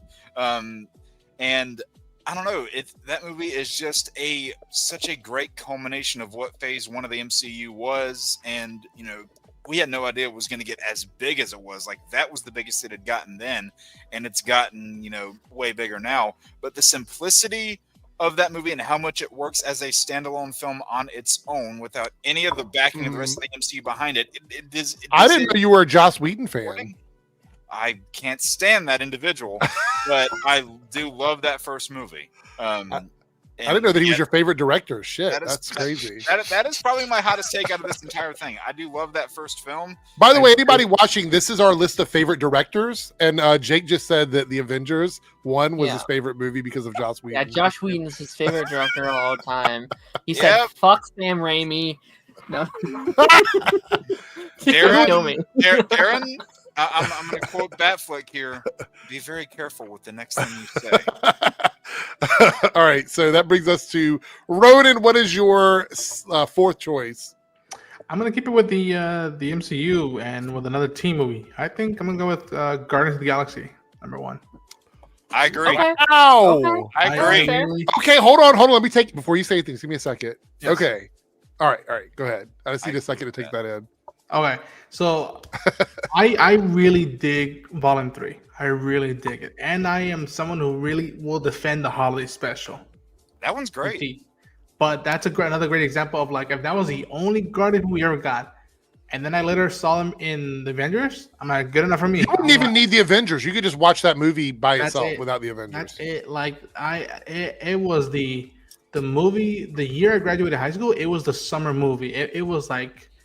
People kept talking about it. It was the first time in a while, like my friends who like will go to the movies but never rewatch them. They're like, "We should go rewatch that movie. I really like that." I'm like, "Fuck yeah!" I mean, that beginning montage with not really montage, but that beginning moment where Star-Lord's kind of dancing around with the headphones on and everything, it really does set the mood for like that entire soundtrack movie. And how much like people were just vibing to it and like, and again, what a like.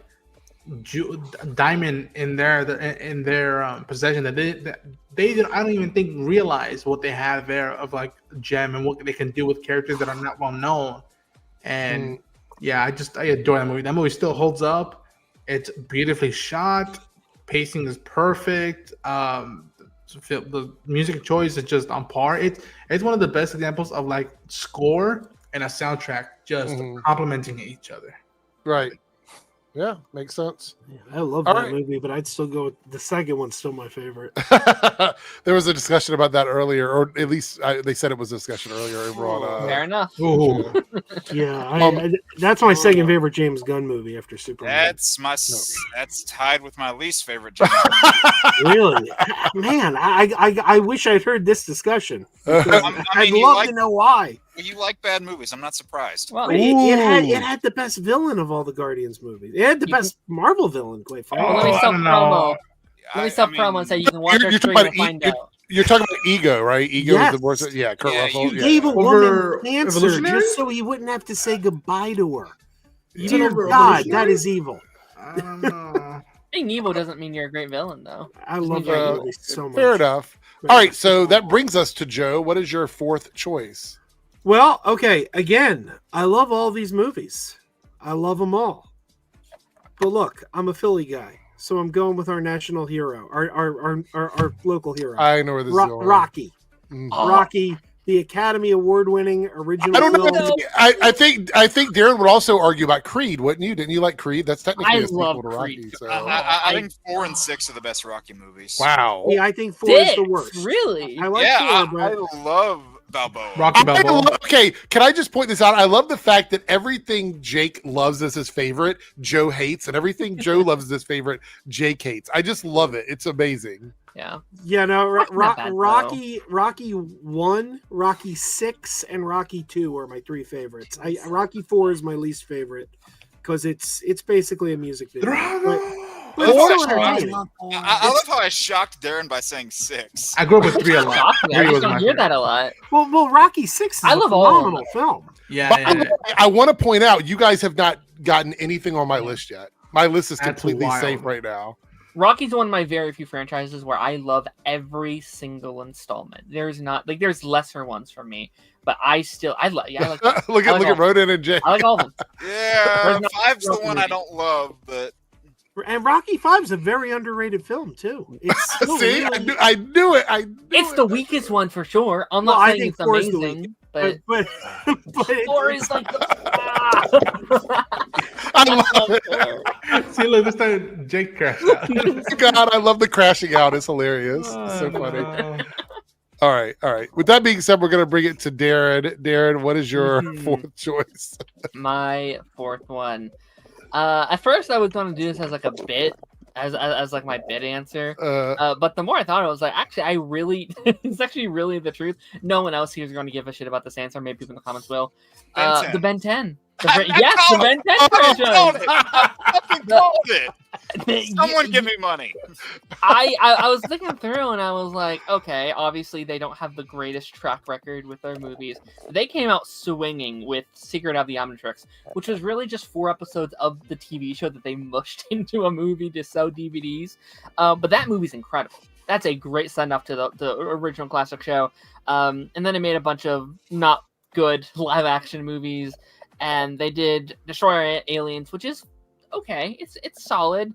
And then Reboot had a bunch of movies that are not very good either. It's like they really peaked with that first one, which is cheating because it's basically just 4 episodes of the show. But again, no one else here. I can't even argue this because I haven't seen the other movies. I've seen all the other movies. So yeah. Hey, Darren, can't you wait for Tom Holland as live-action Ben 10?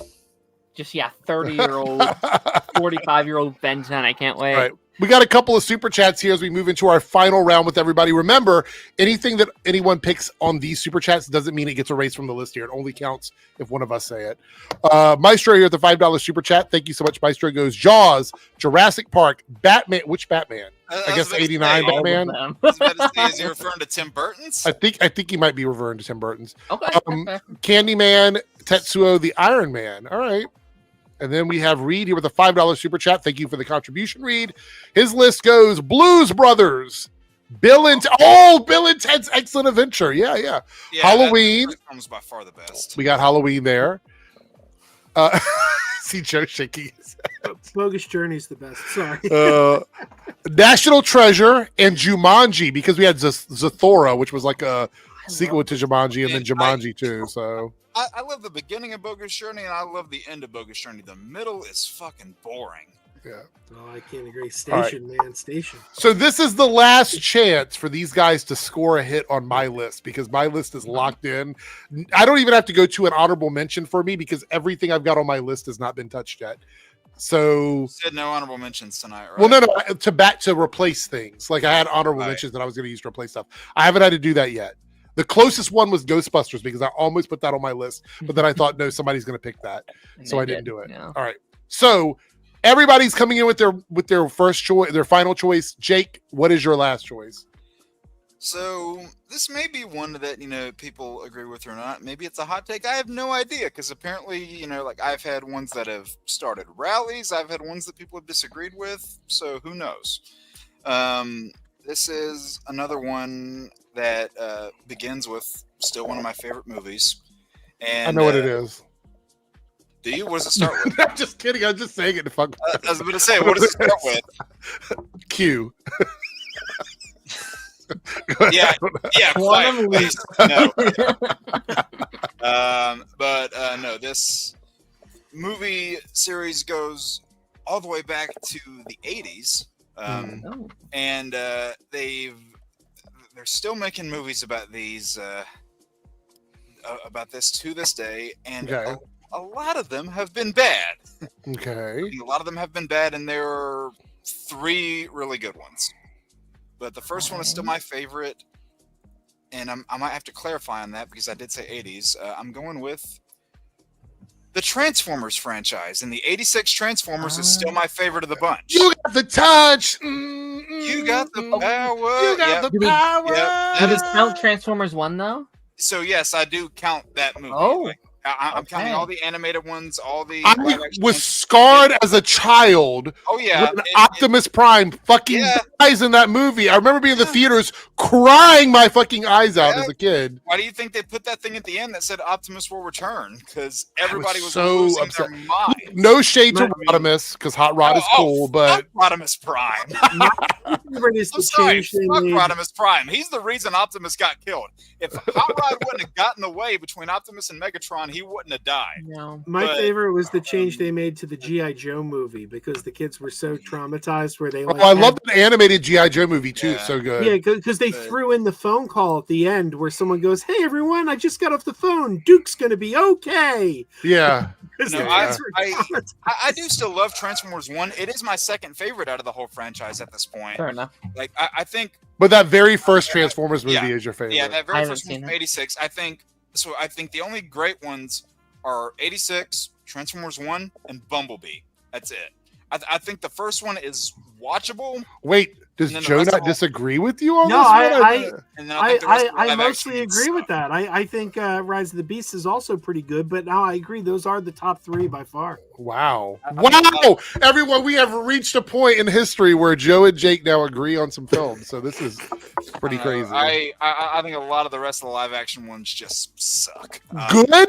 Good. I think Bumblebee is arguably one of the best ones out of all of them, honestly. Like we're talking about live action, it is the best one. I think it's the best live action one, but no, I love, again, like I was talking about with Avengers, the kind of simplistic nature of this movie. It's, you're trying to figure out how these people that don't really have a lot left, because a lot of beloved characters get you know what? I'm not gonna.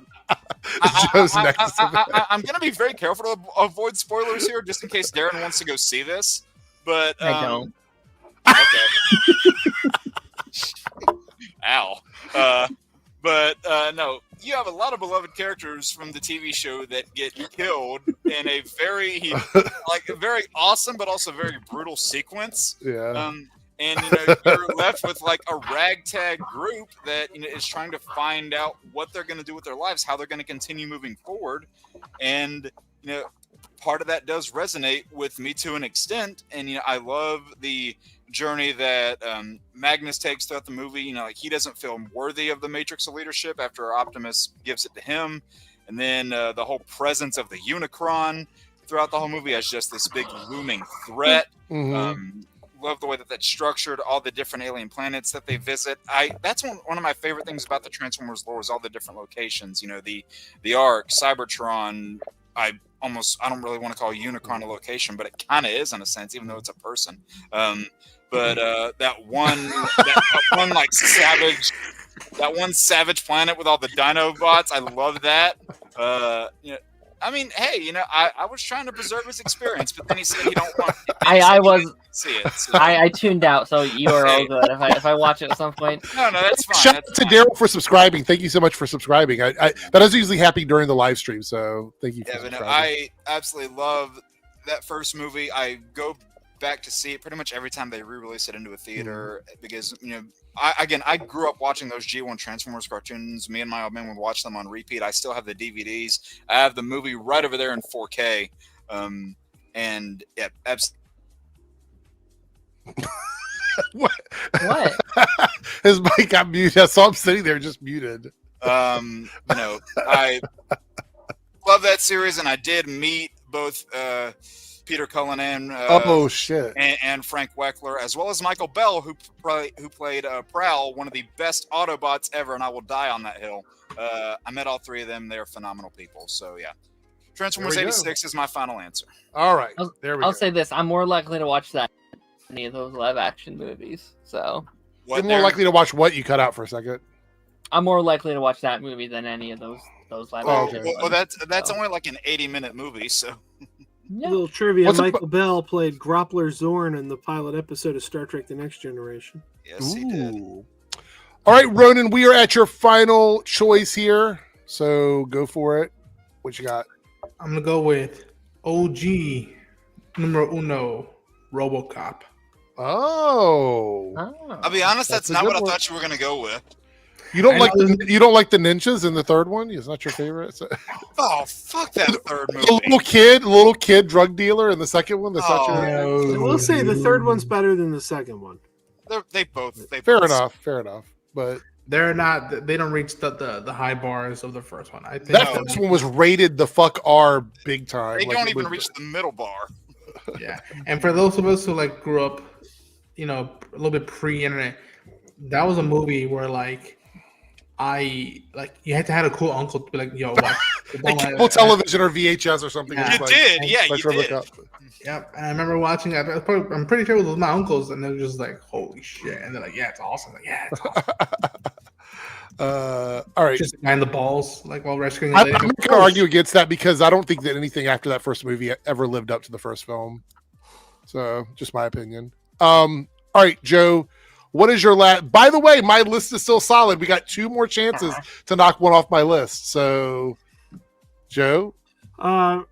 Just for the record, I put something RoboCop related in the private chat, and if you haven't seen it before, it is amazing. But is it the Canadian TV show? No, it's the Korean fried chicken commercial. Oh my gosh! Okay, have you seen it? I haven't. We'll watch it in a little bit though. Oh my god! But anyway. I'm going with the franchise of the week, the hot topic of the day, Tron. I love the entire trilogy. Look how you tied that together, Joe. Yeah, that was beautiful. I'm a huge Tron fan. I love the Tron trilogy. All 3 of them are good. But there's no beating the 1980. Look, Rodin's shaking his head because I think he's a Legacy fan. I like Legacy, but I'd say Legacy is probably the worst of the 3. But, wow! But look at Rodin. Which doesn't mean it's not great. But you can argue both are Legacy fans, right? Yeah. No, but you can't beat that original. It's I'll tell you, go on about 9 Inch Nails and Daft Punk all you want. No, Wendy Carlos's score for the original is still the Tron score, and Journey. Come on, only solution. There's no problems, only solutions.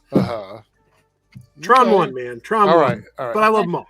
So far, I am completely clear on my list, and I've got some bangers on there. So, Darren, I left out some obvious ones. Okay, yeah, fair enough. All right, Darren, what's your last choice? There's a couple. If we ever do the scan, I could probably scouge up some more. I'm going with, and I like a lot. This is a franchise that goes. There's a lot of continuities to this particular franchise. They've been in live action. They've been in animation. They've done bad live action movies. They're currently going on with a pretty good version of these characters. But there's something that's very, very special to me about that first Teenage Mutant Ninja Turtles movie. Good choice. There's something very special to me of that first one. It still holds up so well too. It is such a movie of its time, but also timeless at the same time. I said time a lot there. I'm not talking about the third one, Jake. I'm talking about the first one. Again, I also like that second movie. I think the quality goes off a cliff after the second movie. So 3 is wild, but it's still fun. It's fun, but there's definitely a quality drop off after 2. 2, there is a quality drop off in 2, but it's really noticeable in 3. In 3, it's very, very noticeable. It's short, and again, you know why? Kind of like Thor. Jim Henson didn't do the costume. That's true. That's true. I thought you were going to say Thor, Jake. I thought you were going to say Thor or Sam Raimi Spider-Man. Those are the two that I was waiting to. Oh no, he loves too. You know, like those are the obvious ones for me. You know, like I could have just bashed on Ragnarok, but I really don't want to do that. Like I don't want to spend time doing that. So I wanted to subvert expectations a little bit. So all right. But no, I love that original movie. I like 2 a lot as well. I think 2 is fun. 3 is not great. I actually really love what they're doing right now with like the Mutant Mayhem run as well. I still haven't seen Mutant Mayhem. This is something so iconic about that first one. So we're gonna read 3Dub's list and then I'll do mine. I think that first Turtles movie is still like one of the best, you know, quote unquote superhero movies. 3Dub says Librarian Quest for the Spear, Underworld, really good movie. Spy Kids, the first Spy Kids is the best one. Terminator, you like the first one over the Terminator? Terminator 2? Really? Spy Kids 2. I'd agree with that. Transporter, Ronan took Back to the Future and RoboCop, so I got hit twice by Ronan. Okay, fair enough. All right, here's my list. I got some bangers on here and some stuff that's deep cuts that people are going to be like, I never even thought of that. I can guarantee I'm going to drop some stuff and you're all going to be like, what? Are you kidding me? Really quickly. Yeah. To combat 3Dub Spy Kids pick, that quote from Spy Kids 2, where it's like, do you think God stays in heaven because he too lives to fear in a world of what he created? It's such a random banger, very deep line. It's like, what the hell were they doing with Spy Kids 2? What the hell? I could actually hit you with a real deep cut when it comes to Spy Kids. Spy Kids is technically not the first film in the franchise. Oh? It was a spin-off of the movie 4 Rooms. Machete, right? The 4 Rooms. Danny Trejo. What's Robert Rodriguez did his short and then thought to himself, what if those kids were spies? Yeah, that's funny. But Machete was also a spin-off of Spy Kids. So I mean, I'm sorry. Danny Trejo is like one of the best people in that industry, and I'm not just saying that because I met him. He's genuinely like a really, really wonderful person. And I will say, for being like 81 years old, he looks great. And he was in 2 Muppet movies. This was last year. Black Star, Danny Trejo. Look at that. There we go. Yeah, I'm actually, maybe bragging here a little bit. I don't know. All right. I'm actually friends with his grandson, who's a prominent film figure. So okay, braggadocious. Got it. So. Braggadocious. That's a word of the day. I like it. Yeah. All right. Number 5 for me is a movie from 1987. I remember watching it a lot growing up, and it was directed by. Well, actually, I don't want to say it. We'll just get into it. It was a romantic comedy. And I love the movie a lot. It's got a lot of memorable moments for me. The second one was garbage, but the first one was magical. And that is a movie called Mannequin. Yeah, I remember that. Philly movie. Wow. I love that movie. It was one of my, when I was a kid, I just remember loving, I watched that movie so many times. This is weird. I remember liking 2 the first time I saw it. And then, during COVID, I went and saw it again for a second time. I was like, oh, wow, this was kind of awful. I was like, oh, that did not hold up well. Number 4 for me was a singular movie for a long time. And then studios got greedy and shit came out.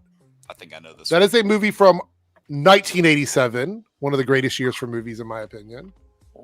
It's a movie called, by director Joel Schumacher. It's a movie called The Lost Boys. Yes. I tried to watch that sequel, but came out 10 years ago. It was not great. Fucking awful. It was really not good. Fucking, stay away from it. There are no sequels to this movie. Just pretend there's nothing that ever came out after that, and you'll be good to go. Yeah, Lost Boys is great. All right. Number 3 for me is... Actually, I'm going to switch my number 1 and my number 3.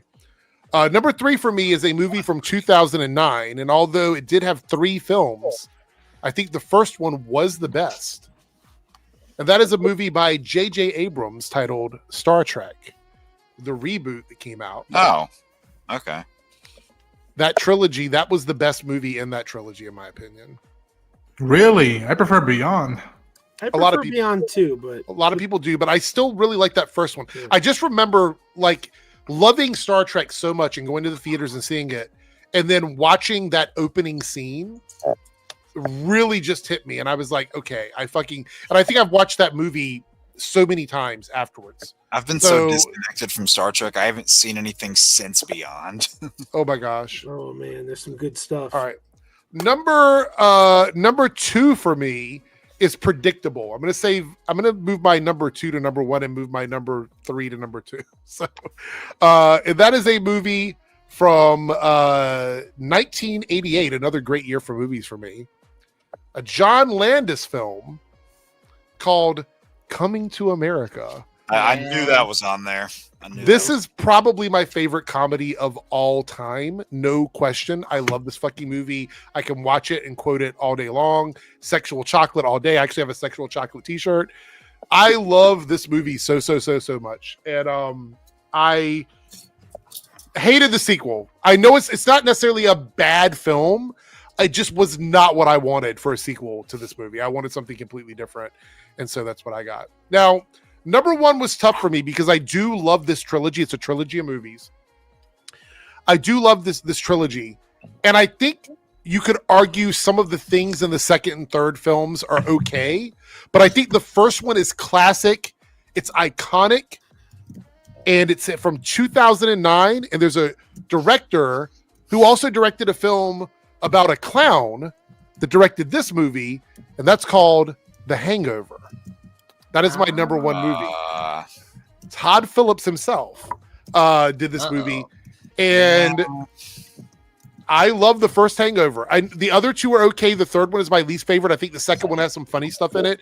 But I love the first one. It's another movie that I've watched over and over and over again. And I see Jake doesn't like it, so I'm sure he's not a fan of Hangover. Right? No, I mean, I like the first Hangover, and I mean, it's just one of those things where, Todd Phillips notoriously just does not like doing sequels to his movies. Right. Well, I mean, the thing is that you could see that the energy from that first movie isn't carried over. I think the second one tried really hard.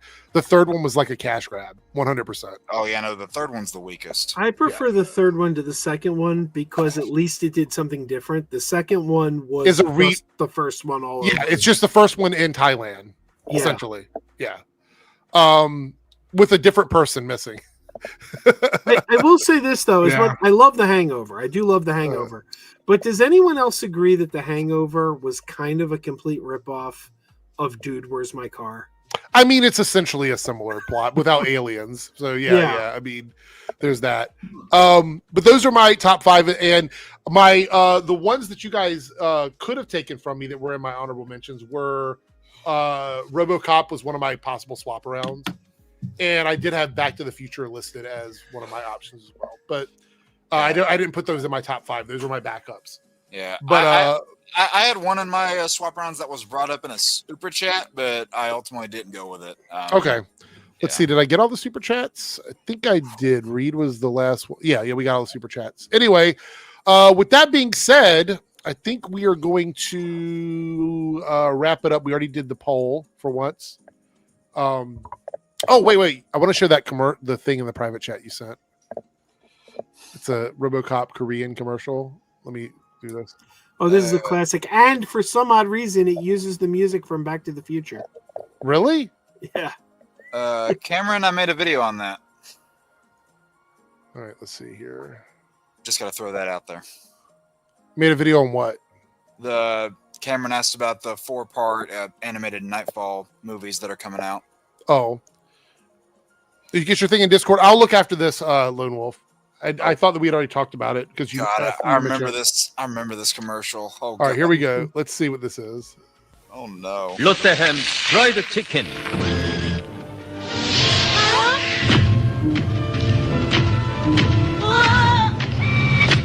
롯데햄 프라이드 치킨. 발라 먹으니까 실감나게 맛있습니다. 통날개 더 주세요.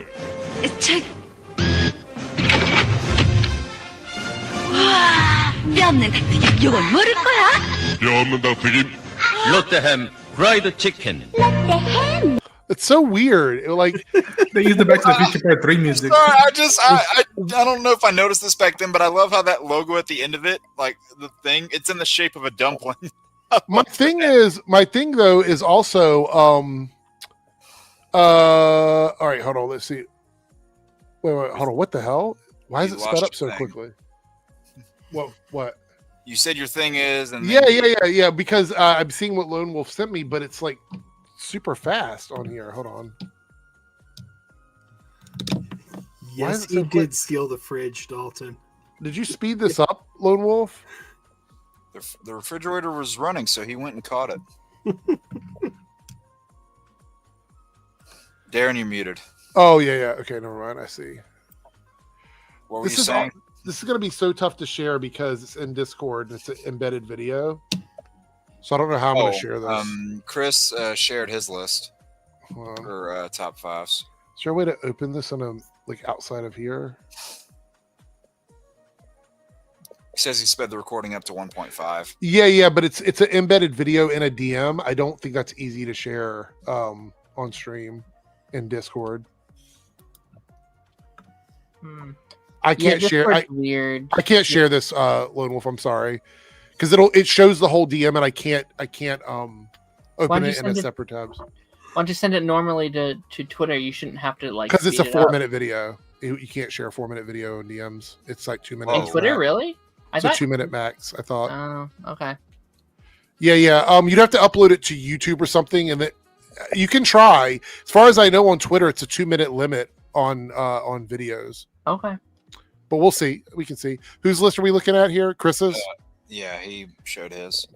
The Fox and the Hound. That's a great one. Jurassic Park, I agree. Batman 89, I agree. Shazam. Oh, Joe loves Shazam and Shazam too.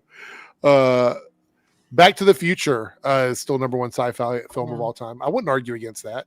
Calvin Klein? No, I mean that first Shazam is so clearly big as a superhero movie. Like that was clearly one of the major inspirations. I mean, they even do a scene where they're like on the giant piano from Big, so you can clearly tell that was part of their influence. Crow, Venom, okay. RoboCop, Kingsman, and The Mummy. I mean, you're right on Venom, but again, not a high bar.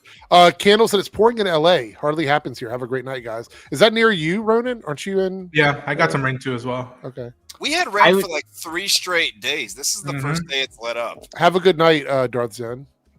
At some point, I think we should do this, but for like TV shows. So it's like shows that peaked in season 1. No, that was one of the choices that we just never we didn't do. But yeah.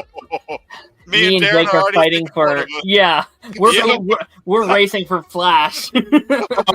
Lone Wolf, I'm only going to be able to stay on for another couple minutes because I want to end my stream. So if you can let me know how far away you are from sending that, it would be much appreciated. I don't want to stay on much longer. We're already over the 3-hour mark. So let's see here. And if we don't do it tonight, we can look at it Thursday. If you want to wait till then, but we'll see. Anyway, what's everybody got? We'll do a little promo thing. Jake, you got anything going on this week on your channel, or is it just Sunday as usual? Well, we got the next Lost Level stream on Sunday, which is the next installment of Arkham City. More videos about the Wolverine game, the new Lego Batman game. We got our next character costumes video out. We did a Deathstroke one. The next character on the list is Deadpool. And then the Jack and Daxter Let's Play, Secrets of Marvel, Secrets of Arkham, Bless You Darren, Arkham Rankings. And then I feel like I'm forgetting one. I probably am forgetting one, to be honest, but yeah, Lost Levels on Sundays at 7 p.m. Eastern, and trying to get to 2,000 by Christmas. We just crossed the 1,700 marker. Thank you. So yeah, trying to get there by Christmas. Let's see if we can do it. He has this rehearsed. He has it down. Rodent, anything going on for you? What's rehearsed? Just your spill. You got to upload. You had something uploaded today, right, Ronan? Didn't you do something? No, I've been trying to time it right. That way, there's not too much time spent because I don't want to just throw stuff for the sake of it. But there's stuff that's in the back catalog. Okay. On Friday, we're gonna be concluding our Peacemaker streams, and trying to do something cool. God damn it! And what else? So again, for those who don't know, sometimes we watch shows or movies that we don't want to record ourselves the whole time. And I'm almost done watching the entirety of Yellowstone, the main show. Oh, okay. And so I might drop a review for it and be like, all right, I finally got to it after watching the prequels beforehand, and it's probably worth watching. So I'll probably drop a video on that. This month, it's weird because for the most part, it's gonna be a bunch of movie-related reviews that you'll see. I might do some streams here and there, depending on what I go for with, and then I'll try to start doing coverage for Frankenstein, Chainsaw Man the movie, and then Star Wars Visions down the line. But for the rest of the fall, there's a lot of stuff I gotta just map out, right? All right, we're doing, since we're gonna keep the same order. Joe, what's going on with you? You still streaming tomorrow night or no? Yeah, I got a stream scheduled for 10:30 p.m. Eastern time tomorrow night. Okay. And I don't know. We'll see what happens. Okay. Darren, obviously you had your stream today, which I have to finish watching when we're done here. I only got halfway through it, where you're talking about Gen V and what else are you talking about today? Gen V, Peacemaker, and some of the New York Comic Con stuff that came out over the week. Okay. And and obviously you can watch the pipeline this Thursday. We're going through all the It movies for the first time. Ooh, welcome to Derry, right around the corner. So Yep, in prep for Welcome to Derry. So Okay. check me out there on Thursday. I'm really excited for that show because I feel like it's going to be very cinematic. So I'm pretty excited for it. Yeah. And another franchise where the first one's probably the best, and I mean the very first one. Oh, interesting. What about the made-for-TV versions? You don't like those? You can find them. You can watch those on YouTube. They're out there. Yeah, they are. Those 8 movies. They're by my boy, the Moosh. That's my nickname for him now. I just made it up. Batman Brave and the Bold director, the Moosh. Yeah. All right. Well, we're heading out. Thanks everybody for watching. Thanks for all the super chats. Shout out to all the people that were on the leaderboard. We had a few people really racking up the points. Thank you so much. We'll be back on Thursday over here. I will try and join some live streams this week. So you might see me around. If you are looking for me, follow these channels and I might show up there at a certain point. So, but anyway, have a great night, everyone. Your chat's in mine. Take care.